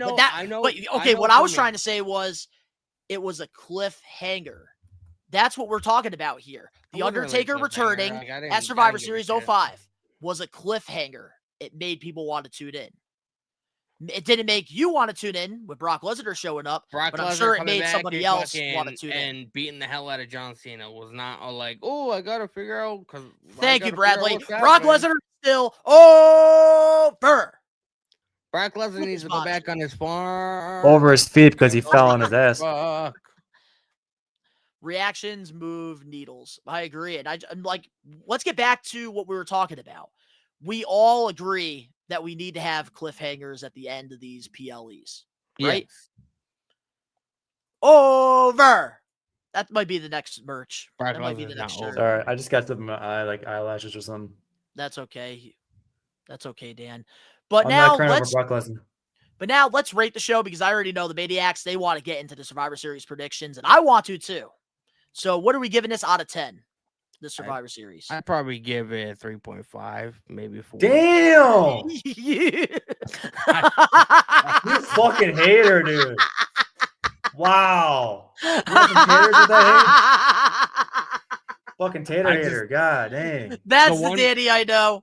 I've been waiting for this Danny for months. The one redeeming match on the card was the Triple H and Ric Flair match. Like, Straight up, I asked for the rating. Didn't even take a breath. 3.5. There was barely a pause. Like, barely any radio silence in between. Damn. Oh my god. I'll Danny's give it the benefit of the ruthless. doubt, like a 2.5. Holy shit. Because when this ruthless aggression. when this show got recommended, I was like, "Oh my god, bro, this shit's gonna be a banger!" Like, Dan Eddy's got a bug in his eye.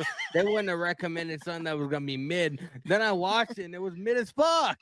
Eyelashes not going away, guys. Sorry. Dan is on the money. Definition of mid, bro. Capital MID. The fuck? That's why I want the 6.5. It's in the middle of the fucking 10 scale, Well, I'm dude. going with a 4, bitch. This show was. Oh, you absolute improved. ass. You said 3.5 before. We convinced you to go up half the This point. show reminded me of like a fucking episode of Dynamite. Don't go that far. Okay, the Flair and Triple H match was a classic. There's Come usually on. always one match on Dynamite that I find amusing. The All right, rest of this the Survivor show can go Series. fuck itself.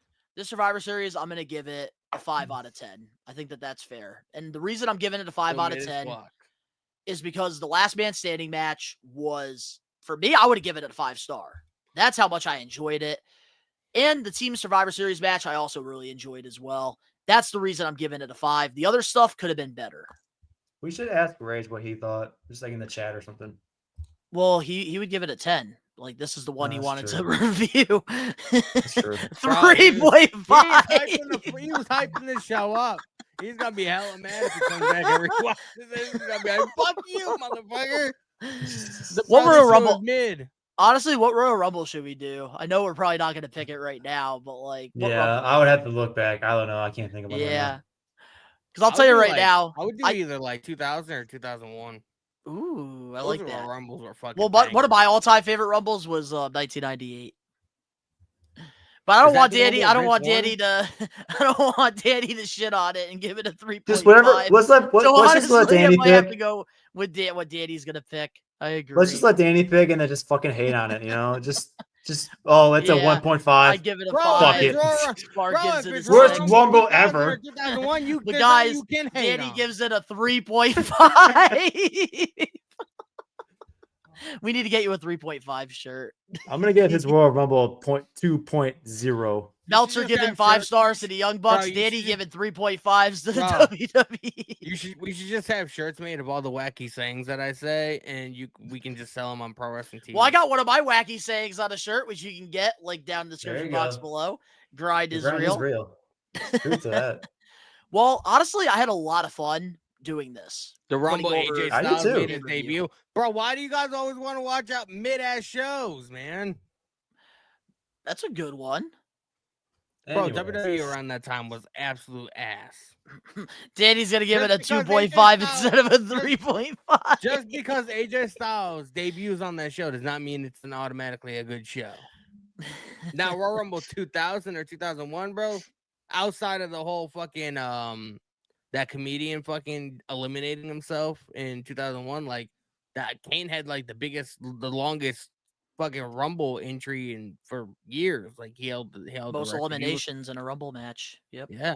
So All right. Well, that was fun putting over Survivor Series 05. But next week, we're going to get back into our regular Getting Put Over segment. I think this was And- the harshest I've ever been to something we put over. I don't know. Yeah, I don't think you. I remember you giving. I don't anything think a you put it 2.5. over. You should have sat this one out. You're putting it under. But next week's Getting Put Over, we'll finally be putting over EC3. So, boys, please do your homework. Like, we should have done this. I'll a few weeks do ago. it. I'll do it. Good thing they have a bunch of those I'm giving him a classic, chance. We need TNA some shows over on, merch, I the agree. YouTube channel. Over.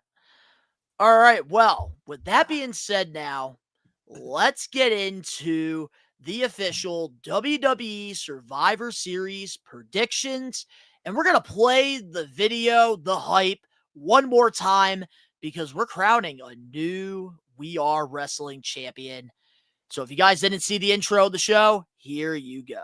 Last week on the We Are Wrestling podcast, Rage had to vacate the We Are Wrestling Predictions Championship. Easy way to say it, but I'm going to be heading out for a while. I don't know how long. I never thought I'd be one of these people already. Like, I didn't think that a podcast would ever have somebody relinquishing a title before the reign was even over. But I am no longer your We Are Wrestling champion, and you will have a guaranteed new champion come Saturday. I don't know how long this thing is going to be, but I'll see you when I get back, whenever that is. This title means you're the best. If you want to be champion, you got to know what you're talking about. This week on a special We Are Wrestling podcast Survivor Series War Games 2025 predictions, we have 3 challengers going for the Predictions Championship. The stakes have never been higher. Best one, Donnie. The host with the most, Mr. We Are Wrestling himself.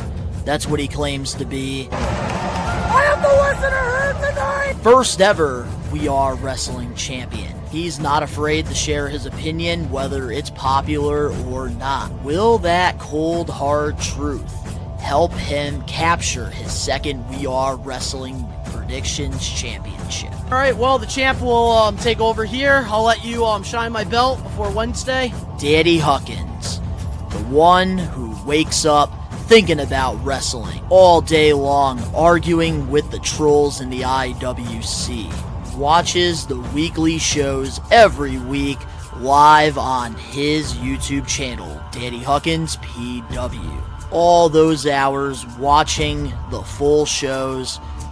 Will it pay off? Will he win his first We Are Wrestling Predictions Championship?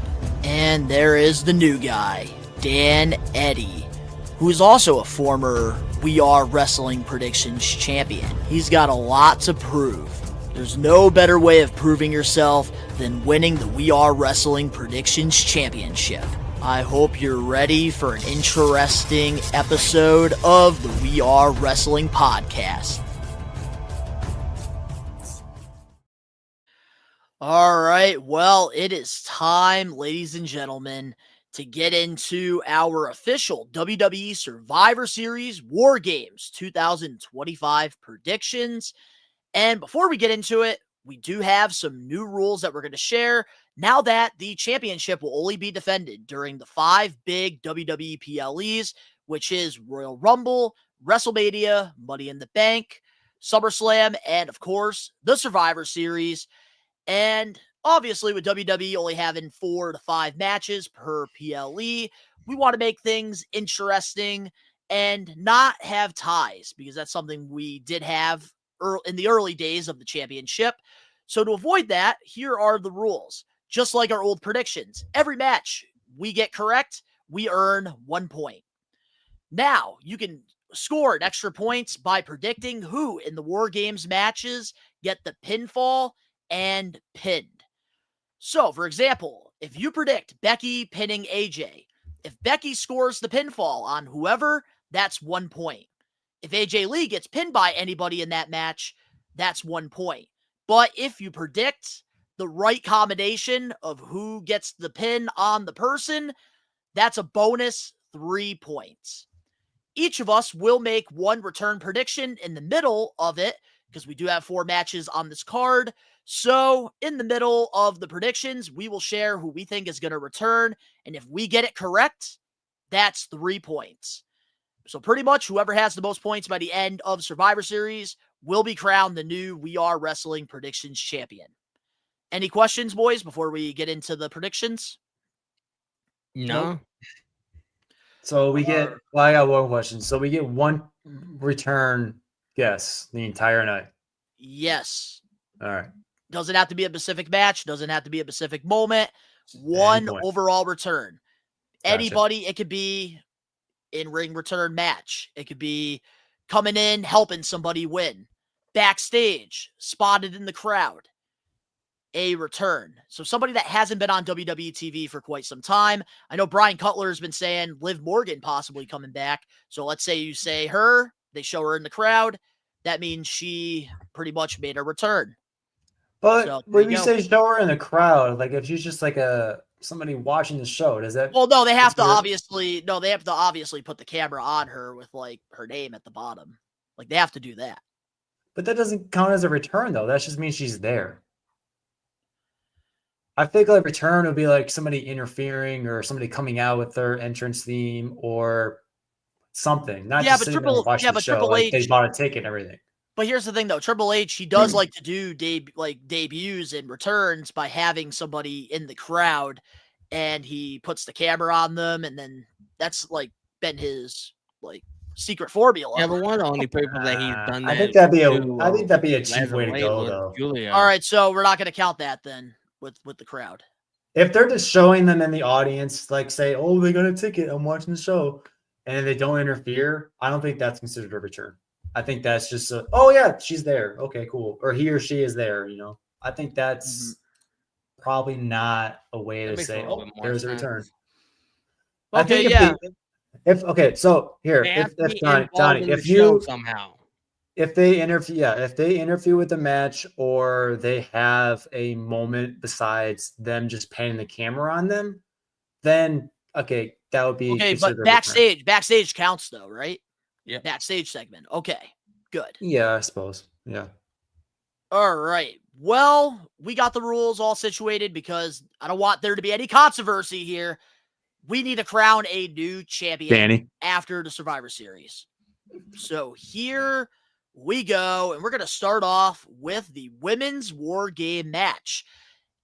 We have Team AJ versus Team Becky. On Team AJ, we have AJ Lee, Rhea Ripley, Io Sky, Charlotte Flair, and Alexa Bliss. Over on Team Becky, we have Becky Lynch, Asuka, Kairi Sane, Nia Jax, and Lash Legend. What's our thoughts on this War Games match, on the build-up, and we'll talk about that, and then after we'll get into who we have winning, and the combination, of course. All right, so as far as the build for this match, I think this is one, besides the Stephanie Vaquera and Nikki Bella match, this is probably one of the weakest builds. You know, you had the whole Charlotte Flair saying, "Oh, you know, I don't trust Rhea. I don't want to be a Rhea." And then that following Monday, you know, 3 days after, she's like, "Okay, I'll team with you again." You know, I don't feel like they really put too much time and effort into like really like telling this story. You know what I mean? So I'm looking forward to the match, but I'm not looking forward to the match at the same time. It's just, I feel like this is one, like, I understand they need a women's War Games match. I don't understand why, but they do. I do feel like because they deserve it. If they were to bring back the traditional Survivor Series match, I feel like this match would have fit a little bit better than the men's, you know, because there's more at stake with the men than there is with the women. I mean, that's given, though. It's inevitable. The way they book this shit. Yeah, but for the most part, the women are the best thing on WWE TV most times. I agree. That's the thing that they need to change. Yeah. The story is just lacking. Like, you know, nobody really cares about anything that's happening outside of AJ Lee and Becky Lynch being added because of the history that they have with each other. Like, nobody cares.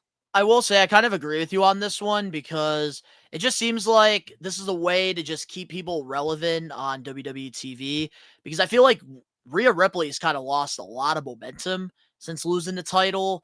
And then, of course, like they're trying to build up some momentum with Asuka and Kairi Sane as the tag champs, taking it away from Charlotte and Alexa. They've been building that relationship. Now they're bringing in Lash Legend and Nia, which I like the pairing.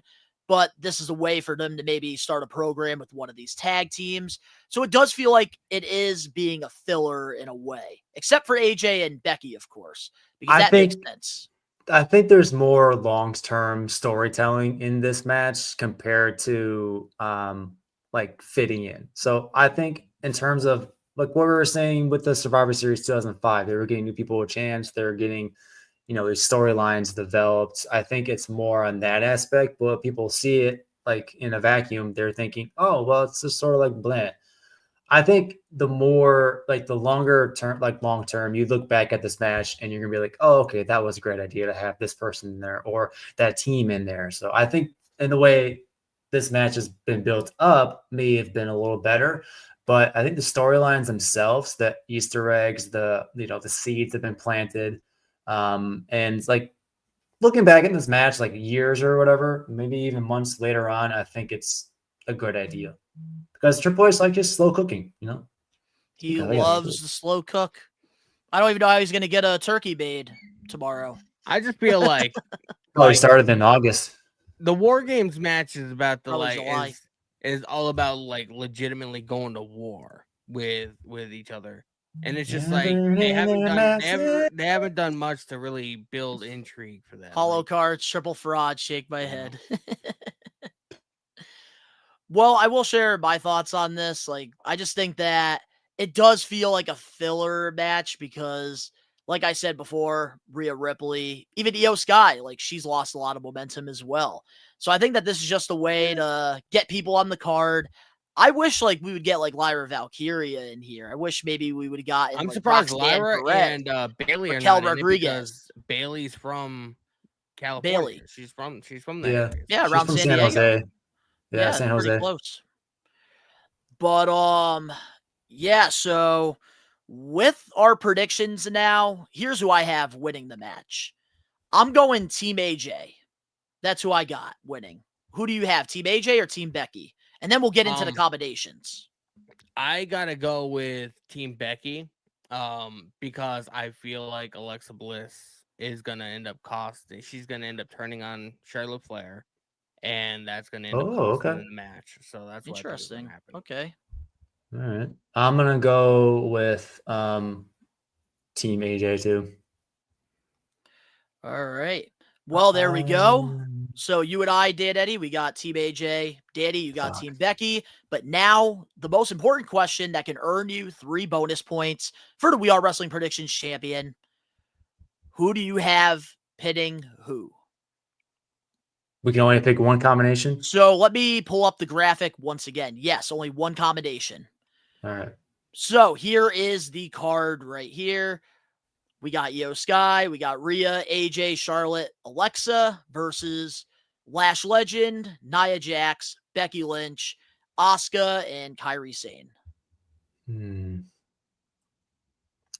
So I think my combination that I'm going to go with here, let me see. I think, damn, this is tough for the women. Honestly, yeah. I don't know. I'm considering switching teams, to be honest. I don't know. Go ahead. You do your thinking. I'm gonna think too. I could honestly see Becky pinning AJ because AJ pinned Becky at WrestlePalooza, if I remember correctly. So I could see that happening. All right, so you got Becky pinning AJ. Okay. I'm writing this all down in my notes so we have it. We have it all. All right, so I think I'm going to have to go with Submit and surrender. I think that's only blood and guts, right? That's supposed to be like... the surrender part, yes. Submission, that also is a thing. But if you get the combination right, whether it's a submission or pinfall, that's still the bonus. You get the 3. But I think Kairi is going to be the one to get pinned. And I think it's going to be Rhea. Rhea's going to pin Kairi. That's what I'm going to go with. Are we picking the pin that wins the match or just a pin that happens during the match? The pin that wins the match, I think. Yep. The win that wins the match? Yeah. Fuck. Damn. So pretty much like if Kairi is the one that gets pinned, I got a point right there. Okay. By the way, guys, this is our first time. I just want to put a disclaimer to the audio listeners. This is our first time doing this new format. So going into Rumble, WrestleMania, we're going to be a lot more prepared for this moving forward. Because I did just put these rules on these guys earlier this afternoon. Today, by the way. Today. Yeah. Well, behind the curtain here, guys. I by the way, 3 format. hours before the podcast. Oh, by the way, this is our new format. Not 3 hours. I gave it to you 6 hours. I actually don't mind it because I do wake up at it 11 makes it- a.m., so it that's makes it fair. a little bit more interactive, you know. And it makes it more It does. challenging. This is a freaking does. championship we're going after. I'm This title is stumped. more prestigious than anything WWE and AEW have right now. I'm fucking Oh, stumped, dude. 100%, This is... bro. We have better storytelling on this podcast than they have on their weekly shows. All right. So I'm just kind of eliminating people that don't really have that much of a storyline like to end the match on, so I can eliminate Lash and maybe Nia. I want to... Fuck. Damn. I might not get the 3 points, but I'm going to say... I think I'm pretty much spot on with my theory. That sucks too, because I was going to pick that combination. Charlotte walked away from Alexa Bliss because she didn't trust Rhea. So that would make sense for Alexa Bliss to turn on Charlotte, and then AJ pinned Becky at WrestlePalooza, and then so Becky pinning AJ. That just makes sense. I think it could I think it could create some turmoil during the match, but I don't think it's going to culminate to like how they lose the match. Because I think AJ and Becky, like my prediction is AJ and Becky are gonna like get themselves like out of the match somehow. Like they're gonna do a crazy spot to where like they're both like out of sight. Because I think the goal here, because there's so many tag teams in this War Games match, they're gonna do something there with the tag teams. I think that's why Io Sky's in it. She's gonna do another fucking moonsault with a trash can. I guarantee it. Oh, that's good. In order to get Alexa Bliss in the YS6, which I do believe the direction that they're going to be heading, you got to find a way to break her and Charlotte Flair apart. Yeah, and I feel like this is how you do it. And I could see Angelo in the live chat. They usually like to have big stars eating the pins in these matches. Liv took the pin last year. Solo and Priest, the leaders of their groups, took the pin. All right. So, well, AJ, Dan, what do you got? What's your combination? Damn. Because we do got. All right, so I do. We do. So I'm going to actually. You picked Team AJ, right, Donnie? I did, yes. So I'm gonna actually pick Team Becky. All right. And make it official. I'm gonna say that's my final answer, and I'm gonna say Becky pins AJ. All right. Becky pins AJ to win. Now the only question is, if me and both Dan Eddy are correct on this, if it ends up being a tie, like for the championship, like let's say it determines you guys are both tied at the end of the show, you would get the championship, I feel like, to be fair, because you were the one to make the call right away. Dan Eddy did have AJ at first winning. We can agree on that, right? I feel that's like how I'm going to lose the championship because I go back and forth in my opinion. Danny was firm from the beginning. I was first. And he did. It's not about the first. It's not about the first thing. Let's go ahead. Let's go ahead and make a flip quarter that has a scratch on it. Okay, Bro, that's not a full quarter. Remember when Chris Jericho and China were co-intercontinental champions? I feel like this. But I really don't think like we're gonna get into that scenario where where there's a tie. All right. So you might as well take a quarter and like make a scratch on one side and then make it not count because it's not a full quarter. Okay. I made my final answer. I'm gonna pick Team Becky. That's not how I should not lose it because I was hesitant on it. Well, we can't have ties, all right? We'll figure out something. It's okay. We'll do like a live quarter. All right. Well, let's move on to our next match here on the card. The match that I think we all know it's gonna happen. It is for the WWE Women's World Heavyweight Championship. Stephanie Valkyrie defending her title against Nikki Bella. Danny, bury it. Let's go. You know, the thing about this match is it's kind of interesting. Like, I'm not a fan of it. I don't think it should be happening on the show. But I remember Nikki Bella recently in an interview. She said that this was going to be her final run in WWE. If I know Triple H as well as I think I know him in the way that he books matches and stories or whatever, I could honestly see somehow Nikki Bella beating Stephanie Valkyrie for the title. Like, just knowing knowing that Nikki Bella, this is like her final run in WWE ever. Like, after the contract, she's done. Please pick Nikki. I'm begging you. Please. I could see it. Please. Let's make it official. Come on, Danny. Give it to Nikki. You know you want to. You can look, but you can't touch. All right, I'll go Nikki Bella, man. I gotta. Let What do me you just got, say, Dan? if Danny gets that correct, please somebody clip this and I show should. Donnie next week. Nikki's If I, not winning bro, the fucking if I get title. that, No correct, way. I should automatically be the champion. Yeah, you fucking should. I'm going Stephanie Vecchier. Yeah, me Final too. answer. Oh man. All right. Yeah, imagine that actually did happen. That would be kind of crazy. Donnie, I Watch I Nikki expect, win. Donnie's gonna be pissed off for 2 reasons. bro. I got. If I get that correct, you need to fucking praise me on next week's podcast. I won't promise you that, but maybe. Grab his dick and twist it.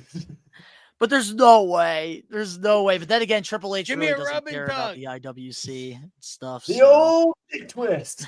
Give me a Dutch rudder. Oh, I forgot to say that in the getting put over, dude. Ric Flair loved the freaking tug and twist Triple H's dick throughout that. Oh, I forgot about that. I was going to bring it up today even. Damn. He kept grabbing his dick during that match. Grab his dick and twist it. Oh my god. Playing Bop It with it. This is the POE Alex fight. Johnson, that's I could see a heel turn happening too, which is why I said it makes sense for Alexa Bliss to turn on Charlotte Flair. She did, but I just don't see it happening. They're not going to bury Stephanie like that. Come on. They're not doing I mean, that. it's not necessarily burying Stephanie. This is a way to get Stephanie over as champion. They had Maxine beat Becky Lynch for the title. Oh yeah, but this is a different situation. I mean, the How match is it is different? take place in San Diego, so I don't know. How is it different? You got to think about that. They could easily have somebody interfere, somebody that doesn't like Stephanie Vaquer. She can cost, and they can. I mean, if Stephanie Vaquer loses the title by somebody like costing it to her, like Yeah, her she doesn't getting get buried. distracted or getting hit or whatever, that's not gonna bury her. But I don't know. I think Triple H likes his long-term title run, so I think he's gonna let The long her term, have it. the long term storytelling of John Cena having the fucking belt for 2 weeks and then losing it. Like you gotta think about it that way, man. Never, no, you don't, because they just want Cena to be Grand Slam champion. There's nothing to overanalyze with that. But with that being said, so real quick to confirm, you got Nikki, Danny, and Dan and I. We both have Stephanie. All right. If I get that right, bro, I'm automatically champion. Maybe Julia interferes. I could actually see that. But now let's get into our one bold return prediction. Who do we have returning? Go ahead, Danny.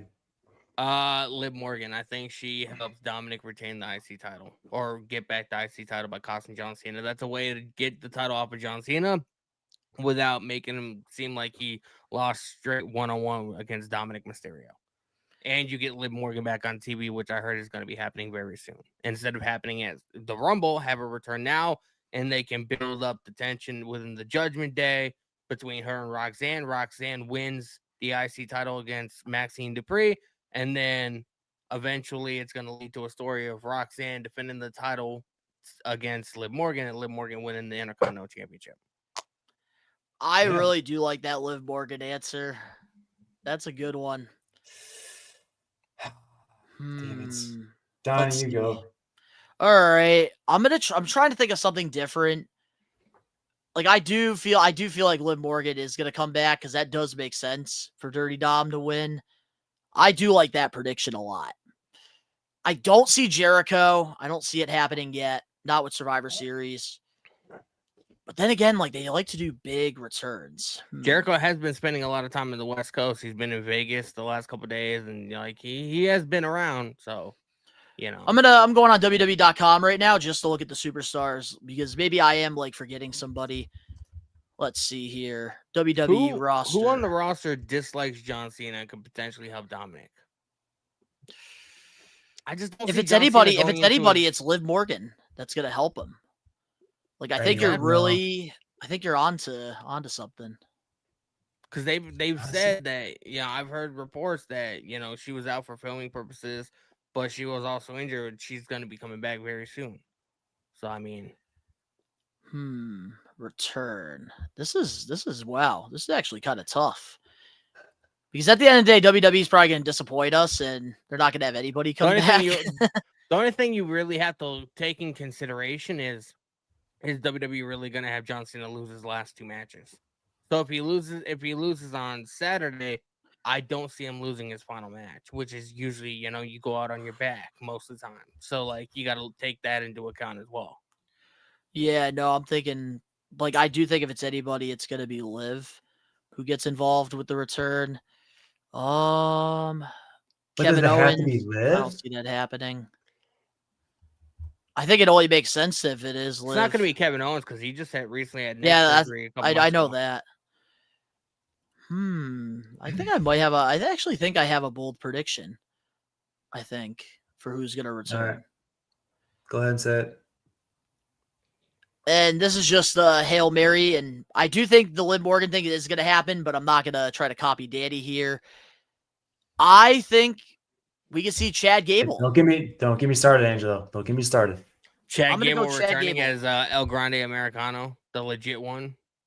Something, because Dirty Dom has had help from El Grande Americano. So maybe we get Chad Gable involved. And you're saying specifically Chad Gable? What if Chad Gable returns or whatever, and he's flustered by all these, like the character that he came up with or whatever. Like I'm just trying to think of a storyline to where he comes back, tries to proclaim his story of being El Grande Americano, but Kaiser and all these guys took over or whatever, and he's just like, what the fuck is going on here? I don't know. So what do you got, Dan? Who do you guys your bold return? Now that I'm on the spot, I can't think of anybody who has been off TV. Ooh, I don't know. Actually, now that I'm looking at the roster page, there is somebody else I have in mind that I think is going to be better. Who? I think Randy Orton. He can get involved in the War Games match. I think I'm going to go Randy Orton. Fuck. How could he get involved in the War Games match, though? I mean, he could climb over the cage, but I don't know. Hey, we could always get an old school attack. Maybe he attacks Cody Rhodes, writes him out of the match. Yeah. I think I'm going to live. That's a good one. I think I'm going to go Randy. That is a good one. Fuck. Which I just realized Angelo just said it here in the live chat. Jacob Fatu, you could go with Jacob Fatu.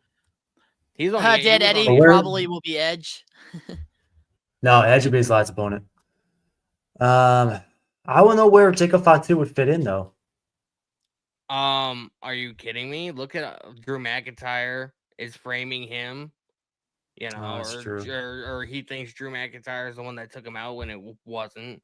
Obviously the Usos, Roman, you don't think he fits in there? That's true. That's a good point. Man, and they said he was going to be back. They said he was going to be back more towards December. He was out for fucking dental surgery. How long does it take to recover from dental surgery? Oh, there's somebody in mind, but I'm not going to say the person's name. If you have a prediction, you got to throw it out there. Fuck you! If you honestly, Dan, you want Randy Orton? I'll give you Randy Orton because I think I have a way better one now. Who's that? I got Bianca Belair. That's who I'm going with. Final answer. Damn. What is she gonna do though? Something. I don't know. I'm still going with Liv Morgan. It just makes too much fucking sense, and that's a good way to get the title off of John Cena. Without seeming weak to lose the Dominic Mysterio 1-on-1. Hey, if you want Randy Orton, you can have him. Oh, man. That sucks, dude. I wanted Bianca Belair, too. I just thought of her. I just don't know what she would do. Would she be a heel or would she be a babyface? Segment with Jade Cargill backstage. I mean, yeah, that's true. Damn it! It's my Jade, dude. Let's go! Fuck! So you can pick between Chad Gable or Randy Orton. My only thing. Don't you take my Jade away from me. My only thing with that is I'd go with Jericho. Bianca Belair hasn't been seen since WrestleMania. It doesn't take that long for an ankle injury. Can I take whatever Bianca? she has? Can I take No, Bianca? she broke like 3 or 4 of her for- fingers. She's Okay, been finger, out, yeah, she's- her She's been fingers. out. She's been out since WrestleMania. If she is gonna return, I think they're gonna want to use her more than just having her in the backstage segment because I feel like people are gonna want Survivor Series. That's a big PLE. Big Damn. return. But She she can has move her beef fingers. She has beef with basically anybody in this women's war game match too. I feel like a good spot for her would have been if they would have had Jade Cargill do like sort of like an open challenge or whatever, and then have Bianca Belair. Yeah, but what if they have Jay Cargill in the crowd and then Bianca freaking comes out and then beats the crap out of her? That'd be interesting. Donnie, you're a dick. Damn it. That's a good one. Let's go. All right, you got to pick somebody because we got 2 more matches. Yeah, we do have 2 more matches. Fuck, I'm gonna have to go with Randy Orton. All right, you're gonna go with Randy. Damn it. All right, so none of us have Chris Jericho. No, I don't see Chris Jericho returning. Like, where would he? If he returns, it'd be like sort of like a CM Punk scenario where he comes out at the end of the show. Like he hasn't been on WWE TV in years, so he has nothing to do with anything that's on the show outside of maybe John. Hey, they did CM Punk had nothing to do with the War Games match, and he made his return.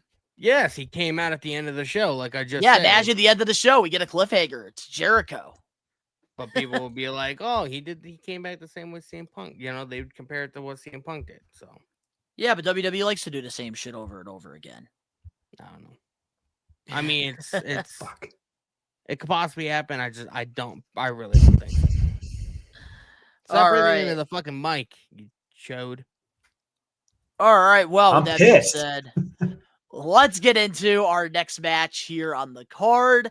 For the WWE Intercontinental Championship, John Cena will be defending the title. Can't believe I'm saying that. Versus Dirty Dom. I already gave you guys my prediction. So Did I you? like what they've done. I understand why they wanted to give Cena the title. You know, and like Dominic is just one of those guys, like he is one of the best things on Monday Night Raw weekly. And like, you know, since he's become full time, like this man is a fucking workhorse, bro. Like at one time he was doing Raw, SmackDown, NXT. Now he's doing Triple. Oh, don't forget the house shows.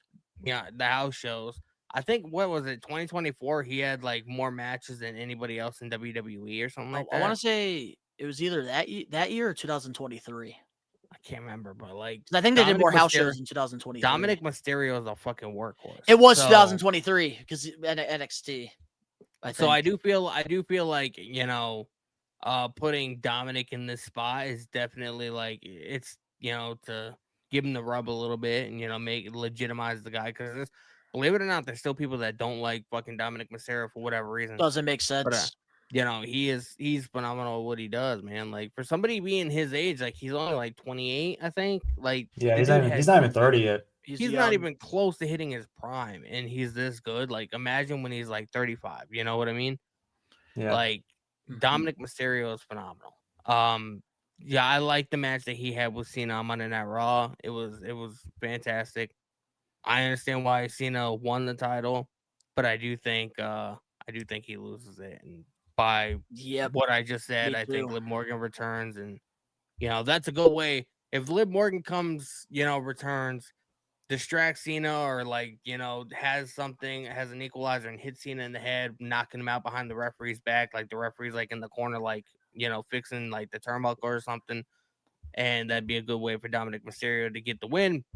Because Dominic Mysterio is a heel, they always win by heel tactics, and that's a good way of getting the title off of Cena so he doesn't have to go into Saturday night's main event with the title, and that's one less thing you have to fucking worry about. Angelo here in the live chat real quick.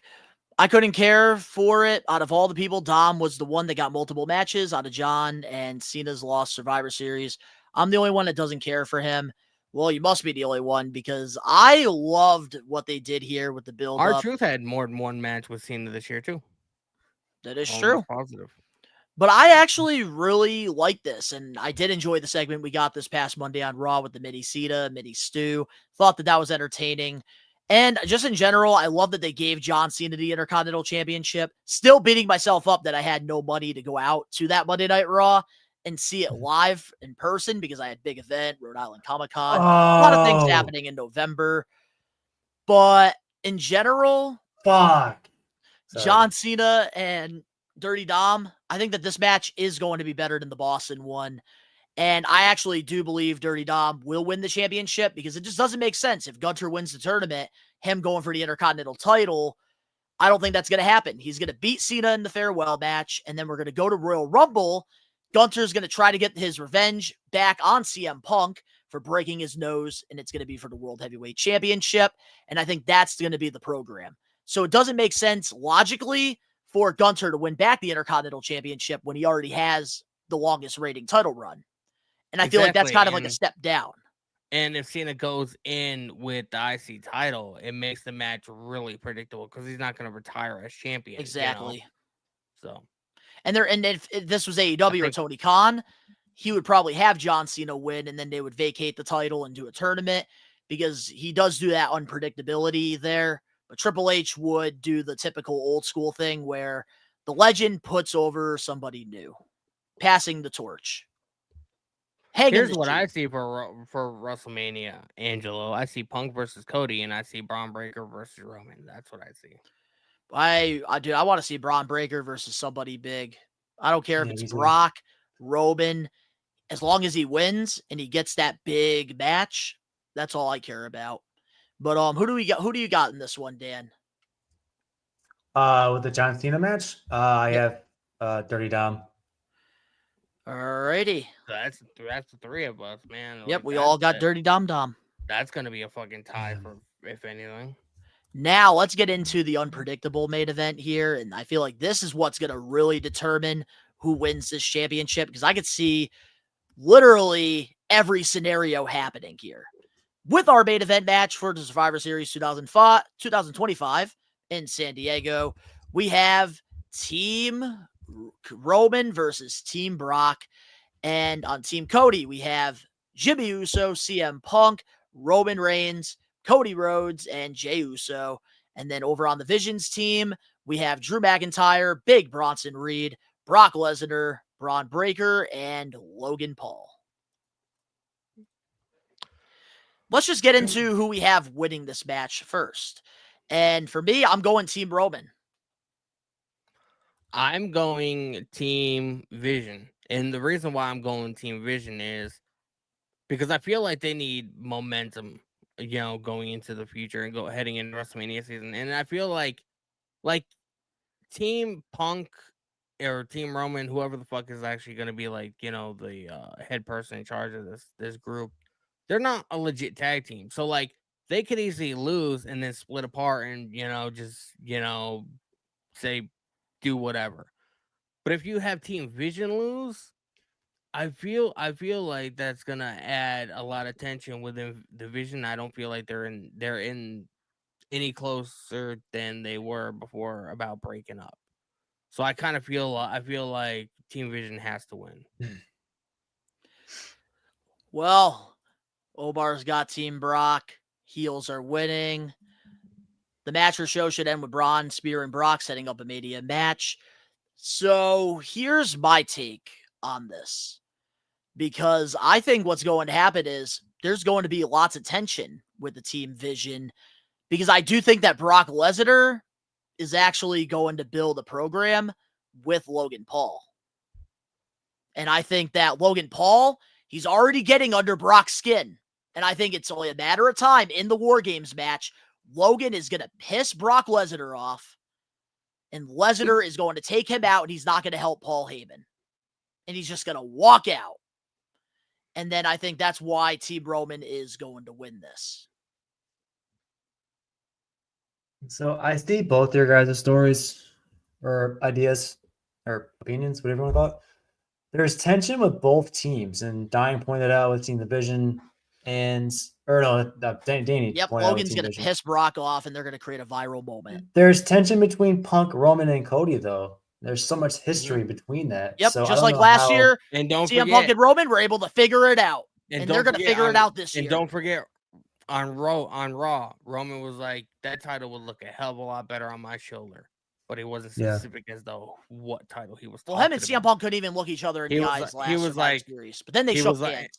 They were like, what title are you talking about? And as he was walking away, he was like, that's for you guys to figure out. So they're teasing something. With Yeah, last Bro- year's and Bro- and Survivor that's- Series, And that's the thing. with- Both Brock and Logan are heels. Yes, Angelo. Brock is going to be going back to being a face. Because with if you want last him to year's work with Survivor Gunther, Series, you want him to work with Gunther. You want him to work with these big guys like Braun Breaker. Somebody's got to be the heel. Somebody's got to be the face. And I don't see a Gunther or a Braun Breaker at this time being a face. I think it was last year's Survivor Series when there's that moment when they opened up the gate and CM Punk was about to head out, and then Roman blocked him and let, I think, Sami Zayn out. Yeah. Mm-hmm. So was that last year? Yes. Pretty sure. Yeah. So there's tension even from last year's Survivor Series between Punk and Roman, adding on to what Danny was saying about from the Monday Night Raw segment. You need, I don't think there's, it just depends on where you feel you need to put the push on which team. And I feel like the team vision needs to push more because you have 3 champions on one team. Or no, 2 champions. You have Cody Rhodes and CM Punk. But you need more push for Bronson Reed and Braun Breaker. Logan Paul, I don't care. Drew McIntyre deserves his title shot. So he needs to get that push more. So I'm going to have to go Team Vision because there's too much tension between Cody and everybody else. Cody put in a great promo. I'm not going to lie. That was bars, like word for word or line for line. He threw out major heat with Paul Heyman and everybody else on the other team for the Team Vision. We haven't heard a fucking spit from Seth. And I will say where this, the fuck is Seth been at? If anybody's going to turn on anybody on the Team Roman, I could see the surprise of Jey Uso turning heel. Seth Rollins won't be back until closer to WrestleMania. But that's the only way I see. That's the only way I see the Vision winning, is if somebody turns on somebody. We think of a return as somebody who shows up, but this doesn't necessarily have to be in the match. Like, they can just be a distraction. So, well, here's my combination. Here's what I have, because I'm sticking to my guns with Team Roman here, because I really do believe that Brock is going to walk out on this team, and I think that he is going to attack Logan Paul. They're going to create a viral moment, because I think going into Royal Rumble in Saudi, remember this, in Saudi, we're getting Logan Paul versus Brock Lesnar. That way, they don't have to put Brock Lesnar in the Royal Rumble. So I think that that's what we're going to get. So I'm sticking Team Roman in my combination, because obviously Brock's going to walk out of the cage, or Breaker will hit him with a spear after he hurts him. I think the person that gets the pinfall, CM Punk pins Logan Paul. That's my prediction. Team Cody, baby. That's what I'm with, Destry. I am going Team Vision, and I'm going Braun Breaker pinning Roman Reigns. Ooh, okay, you see, if that happens, Dan, and you get the bonus points, I won't even be mad, because I like that. As far as these predictions are going, I'm going to need those points. What's your combination, Daddy? What are you thinking? I like how unpredictable this main event one is. I could honestly see Drew McIntyre probably pinning CM Punk. Ooh, getting revenge on Punk. Okay. All right, Drew pins Punk. Damn. All right, so there it is. Anything else before we go over to recap here? No, I mean, we don't know if they're going to end up adding another match on SmackDown or something like that. Oh, I'm not perfect. Thank you for reminding me. Disclaimer to any of the audio listeners or people replaying this predictions. We're recording this on November 26th, Wednesday, 5 p.m. Eastern Standard Time. Well, 7:30 p.m. Eastern Standard Time. So obviously, things could change within the taping of SmackDown. Never know if they already taped something at the headquarters or social media. So we don't know. As of right now, 4 matches are happening at Survivor Series. I'm still stuck in this surprise return here. 4 matches also sounds about right, because each of the War Games match is going to take roughly about an hour or so. Yeah, because you got like every 5 minutes somebody coming out. So like if you add that time up, yep, you're right. All right, so here is the official recap of the card. And don't forget, Survivor Series starts at 7 o'clock, not 8 o'clock. So 7 o'clock. 7 p.m. Eastern Standard Time, which, thanks for the plug, because We Are Wrestling will be live Saturday, 7 p.m. Eastern Standard Time. Well, probably 6 o'clock. And we're going to have a whole living room filled with a bunch of We Are Wrestling guys, and it's going to be a good time. By all means, Dan Eddy, if you're watching the show, at any point, if you see something crazy happening or something, feel free to take your phone out and record your reaction because we can upload it to the channel. How come Dan Eddy's not going to be joining you guys on the stream? Dude, it's gonna live thousands of miles away.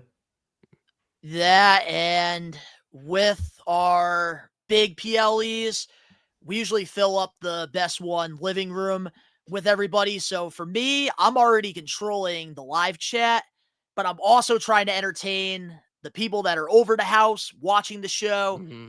So it's pretty much like if I have to also interact with somebody virtually, that's just another thing that's like, I don't know. I feel like I'll be missing out on the show. So it's like one less thing to stress out about. I'm still pissing your return, Donnie. But by all means, Dan Eddy, if you do see something crazy and you feel like something crazy is going to happen, take that phone out. Make sure you're holding it this way at yourself because it's the better view. Nice little content 101. For anybody that's a content creator that's watching this, never vlog like this. Don't ever do that. Vlog like this. So if you do, if you want to get your reactions and stuff, just let me know. Hey, Dan Eddy could also go live on his Twitch. That could be like your comeback. I have it maybe 80% set up. Hey, Dan, you're the analytic research guy, so I'm gonna have you do this here real quick. Hey guys, can you all tell me what time Survivor Series starts in India? I've looked up, but I can't seem to find any credible source. That'd be really helpful. Trust me, we got the source. We got the source here. Dan Eddy, he's gonna help you out right here. So just give him a minute while you do that. Here is the overall recap of everything that happened. Yeah, I'll be right back. All right, you'll be right back? Yeah, well, we'll be right here. Wow, I actually like the two way better. I think it's better with Danny out of it. Yeah. Do you guys miss Iron Man matches? Oh, I miss them. AEW does a good job with the Iron Man matches. I wish we can get more of those. MJF and Danielson, one of my favorite ones. Dan Eddy right now is doing the research. Finding it. If anybody in the live chat knows, feel free to put it in there. Always want to help a fellow We Are Wrestling Maniac out, especially international. Wow, it's been since 2018. Holy crap. Wow. No luck at all? I mean, there's different types of places for India. Well, what time is it? What time is it now? I was going to say, right now, we're live. It's 7:41 p.m. Eastern Standard Time where we are in the United States. So whatever time it is where you are right now, that's when Survivor Series is going to be happening on Saturday. So it's 6:11 a.m. in India. All right, so 6:11 a.m. Yeah. It's crazy with time zones. It blows my mind. And I know I even confuse you as well when I say, "Oh, we're going live at 5 p.m. Eastern Standard Time," because where you are, it's what, an hour ahead or hour behind? I'm an hour behind you guys. I'm Central Time. Ah, I see. Yep. Yeah. Yeah, so around 6 a.m. it's going to be in India. But, all right, well, let's give you guys the recap while Danny's away. He won't interrupt me. Oh, speaking of Danny, say his name and he... Ah! I'm like Joe Hendry, bitch. He's back. Damn it. All right, so here is the recap.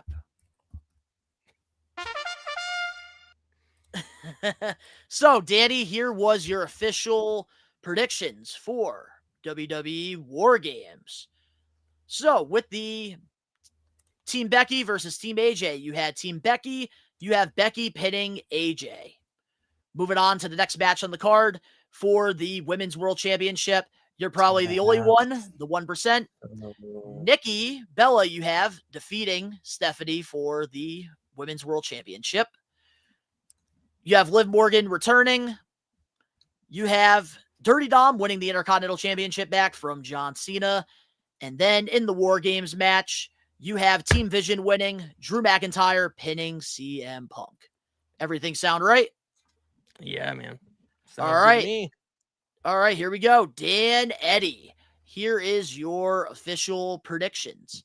Here we go. Starting off with the Women's War Games match, you had Team Becky, and you have Becky pinning AJ. Same prediction as Danny. Moving on to the next match, Nikki versus Stephanie. You have Stephanie retaining her world championship.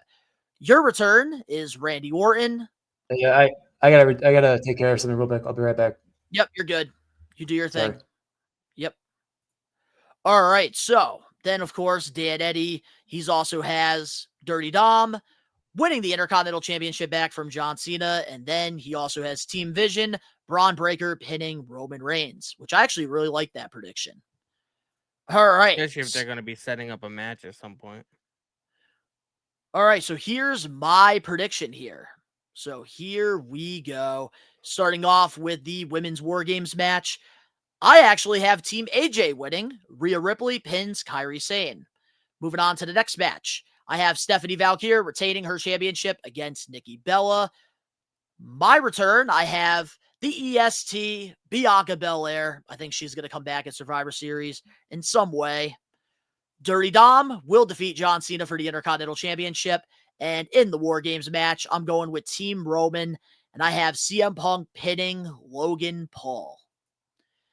So that is our official predictions for WWE Survivor Series. So any combination in the War Games match that we get correct, that is 3 points. We have to get both of them to get the 3. But if we get the person that got pinned or the person that's given the pin right, that is 1 point each. Okay, so I got. All right. That's actually. I don't know if you. I don't know if he answered this, but that's actually a good. What if it's a tie and you guys don't get the people who took the pin right? So if it ends up being like a tie, just in general with everything, I think we might have to determine like a tiebreaker with Cena's farewell match. Probably. Realistically. But I don't see it being a tie. I really don't see it happening. I'll tell you one that we're definitely not going to have a tie with, and that's Royal Rumble, because we're definitely going to be making some pretty interesting like rules for that. But we got some time to discuss that. But yeah, anything else, guys, before we close off this week's episode of the We Are Wrestling podcast? Nah, man. So I got the time zone figured out. All right, you did? Yeah, so let them know. It's 7:00 Eastern in New York or something like that, or somewhere on the East Coast, whatever. It'll be 5:35 5:30 in the morning for that Sunday. So, Sure. All right. Well, thank you for giving us the heads up there. Always want to help out a fellow We Are Wrestling Maniac. But there is one more thing before we close off this week's episode that I do want to discuss, because tomorrow, of course, is Thanksgiving. Almost forgot to mention this. I did say, Matthew, after the power of the poll, I would address it, but I forgot, because our chat, you guys are crazy and you guys are awesome. So I do want to talk about this because it is Thanksgiving tomorrow. He said, "Hi, We Are Wrestling. What's up? We are near to Thanksgiving. Are you excited for Thanksgiving, and what are you thankful for?"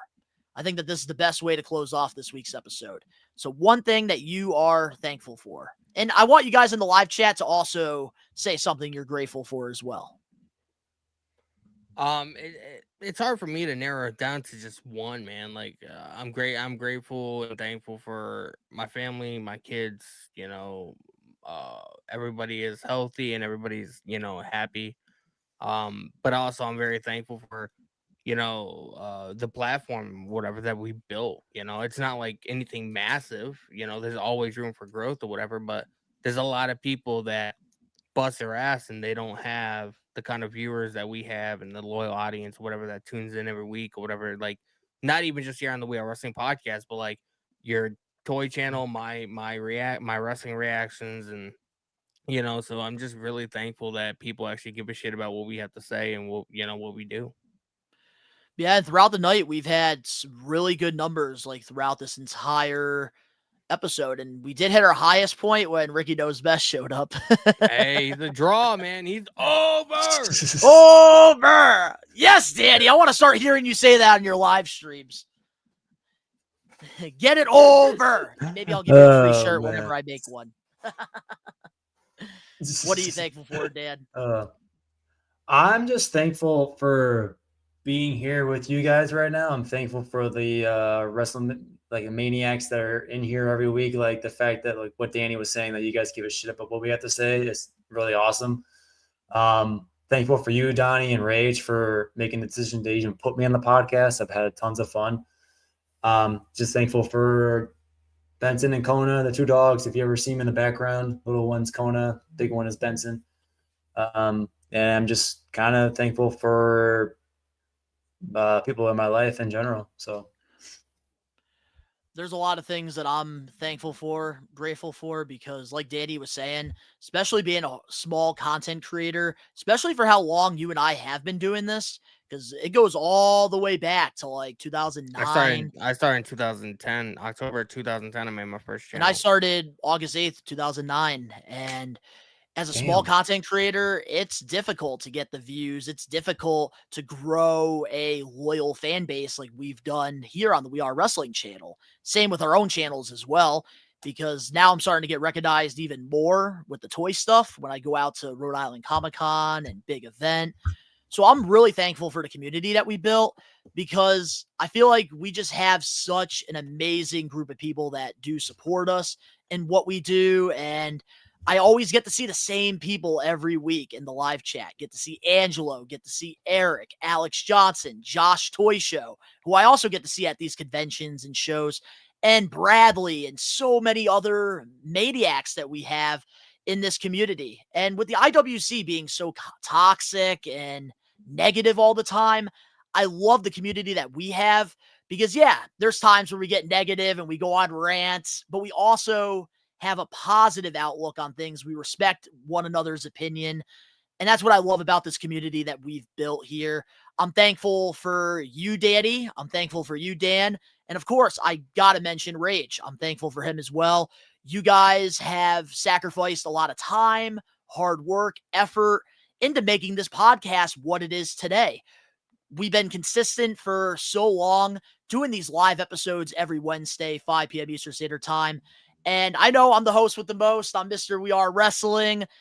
But none of this with the podcast is possible without you guys to talk wrestling with. Because if it was just me, like yesterday with the extra, it would be boring. It would fucking suck. So I love getting on here, disagreeing with Dan Eddy when it comes to Jade Cargill, and freaking disagreeing with Danny with his 3.5 ratings on Survivor Series. And of course, Rage with his freaking delusional takes half the time. It's fun. And I love getting to do this show with you guys. And I get to bully you guys. Yeah. And we've gotten this comment, a few different times since we've been doing these live podcasts, like, how like watching us every week is sort of like an escape from reality, an escape from people's lives or whatever. And it's like same with us, regardless of like what's going on with your job, Donnie, or what's going on with you, Dan Eddy, or what's going on with me personally. Shoot jobs are no joke, ladies and gentlemen. It's fun coming on here like every Wednesday, knowing that we're going to be coming on here, once a week, and just forgetting all of our issues for a couple hours and just shooting the shit about pro wrestling, and or 3.5. It would not be, I'm surprised we've kept this under 3 hours. It would not be fun if we didn't have. I'm thankful for that. We've actually kept Danny in check this week. Yeah. Oh man. But the last thing I want to share that I am thankful for has to be my family and my support system, because I feel like I have such a great group of people who want to see me succeed, who every day believe in what I'm doing. My dad, my number one supporter, at his shoot job, always watching the podcast, listening to it on his iPhone, and then also going to the events, always wearing the shirts, handing out business cards. My dad is my number one supporter.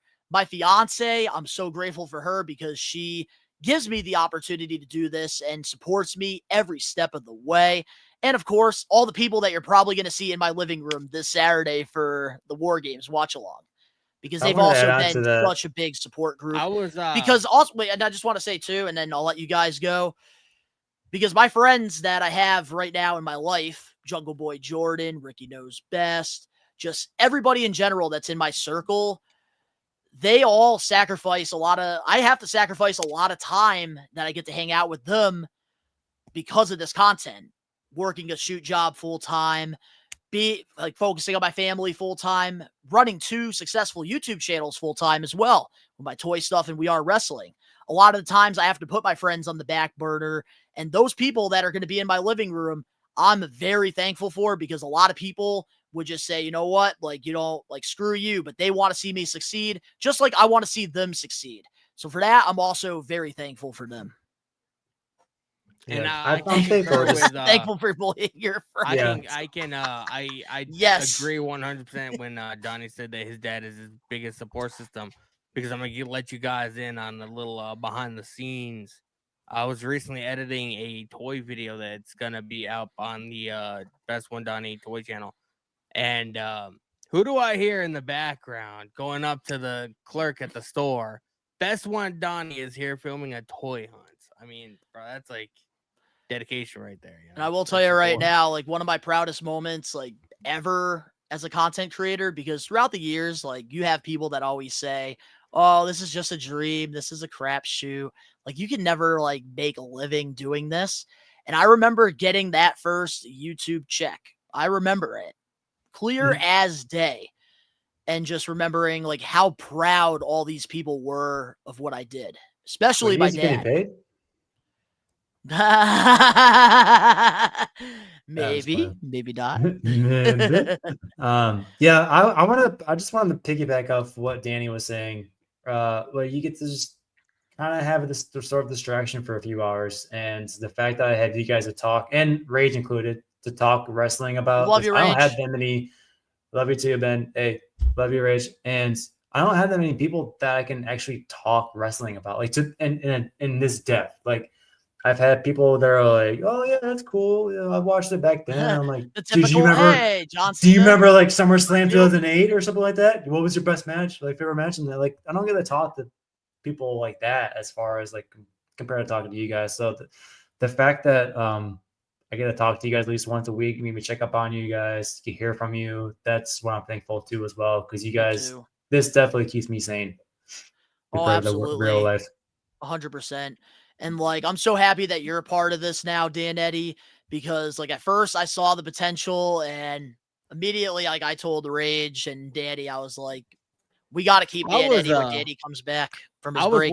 I was worried at first, and I was gonna keep this a secret or whatever, because like, but like, I had never talked to you before, so I didn't know what our dynamic was gonna be like. I didn't know, like, because sometimes you work with people and you're like, fuck this guy, you know what I mean? So, like, and I love that that's not the case. So with like, any of us. when Donnie said that he was gonna bring you on, like, I was 100% in agreement, because I was gone for a little bit. I was like, I'd rather not be me and Dan Eddy alone for a while, whatever, just until we see what the dynamic was, because I didn't want the show to suffer because of it. You know what I mean? Well, and also too, I'm glad that we get along and everything is. And I love the relationship that you guys have built. I think I've dabbled into your live stream chats every now and then, but I don't think you kind of knew how I went about like talking about wrestling. So that's why I was kind of nervous too, because you have some opinions, dude. I'm not gonna lie, you have some opinions. Hot takes, 3.5 Survivor Series 05 rating. We got the Best One Donnie and a hot take Danny. Yeah, exactly. And but yeah, I'm thankful for, like, us getting along, and the fact that the Donnie and Rage even considered, well, first bringing me onto the podcast and keeping me around, because I don't think you and I talked about that, Donnie, at first when Danny was starting to make his way back. Well, he was gone. We didn't talk about that, and then I think it was either you or Rage that was telling me that you're going to keep me on. I'm like, oh, fuck yeah, dude. Had to, man. And I think that we've built we have such great chemistry, all four of us, and I love what we've done. And honestly, I cannot wait until Rage figures out what's going on and he comes back stronger than ever, because I feel like what we've built within since the summer, I feel like we're really picking up a lot of momentum here, and I'm proud of what we've done, all of us, because it doesn't just take myself, it takes all of us in a way.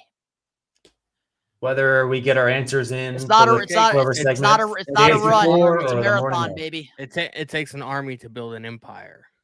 Exactly. But now let's share some of the We Are Wrestling Maniacs things that they're grateful for. Let's start off with Alex Johnson.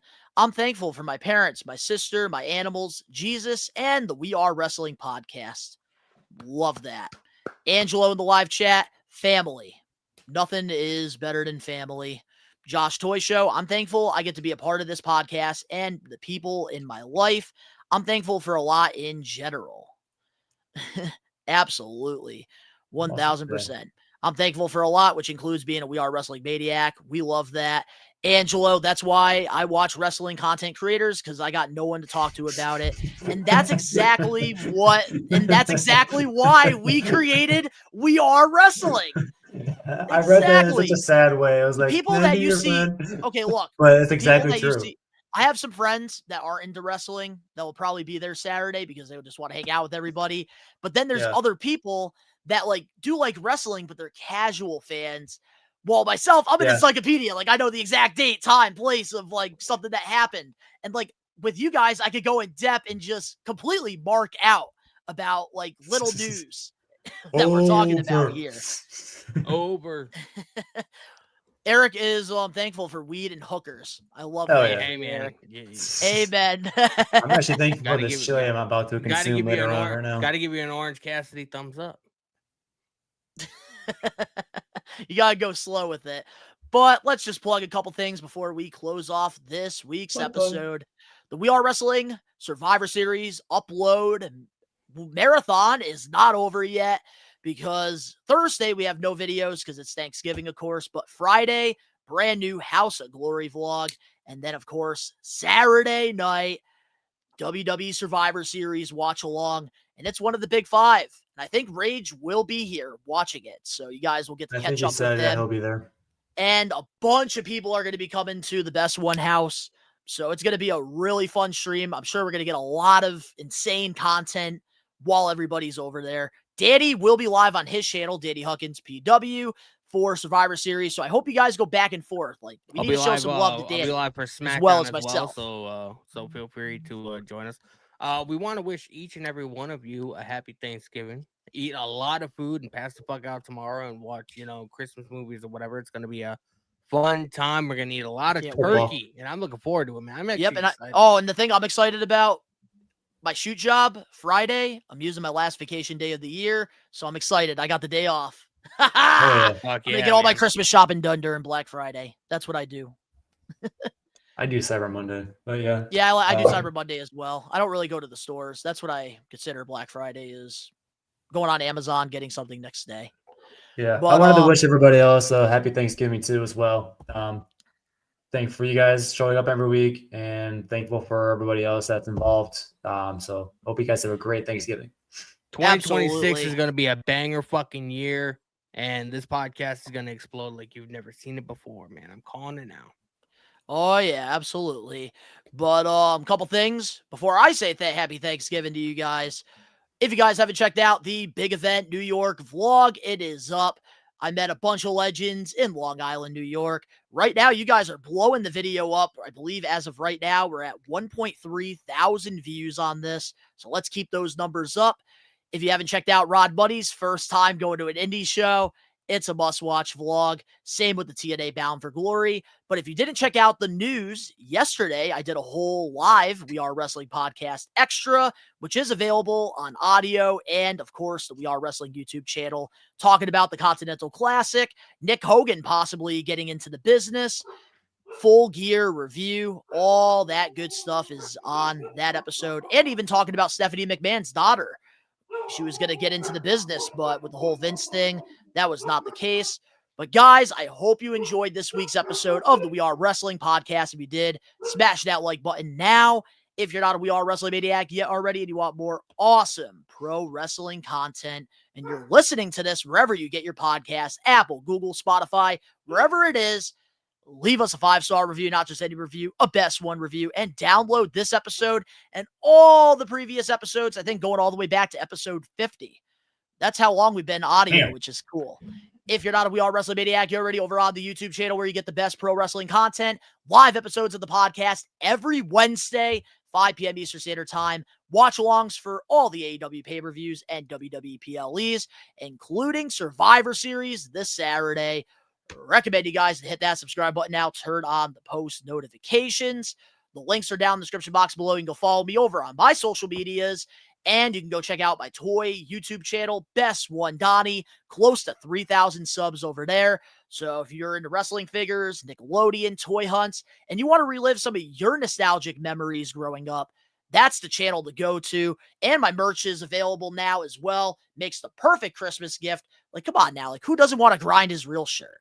You can go follow Daddy over on his social medias. He's posting clips on TikTok, Instagram, and of course, he is over on his own YouTube channel, Danny Huckins PW, where you get additional live watch-alongs, Monday Night Raw, AEW Dynamite, sometimes. Has to be live, Friday Night SmackDown, and of course, the pay-per-views.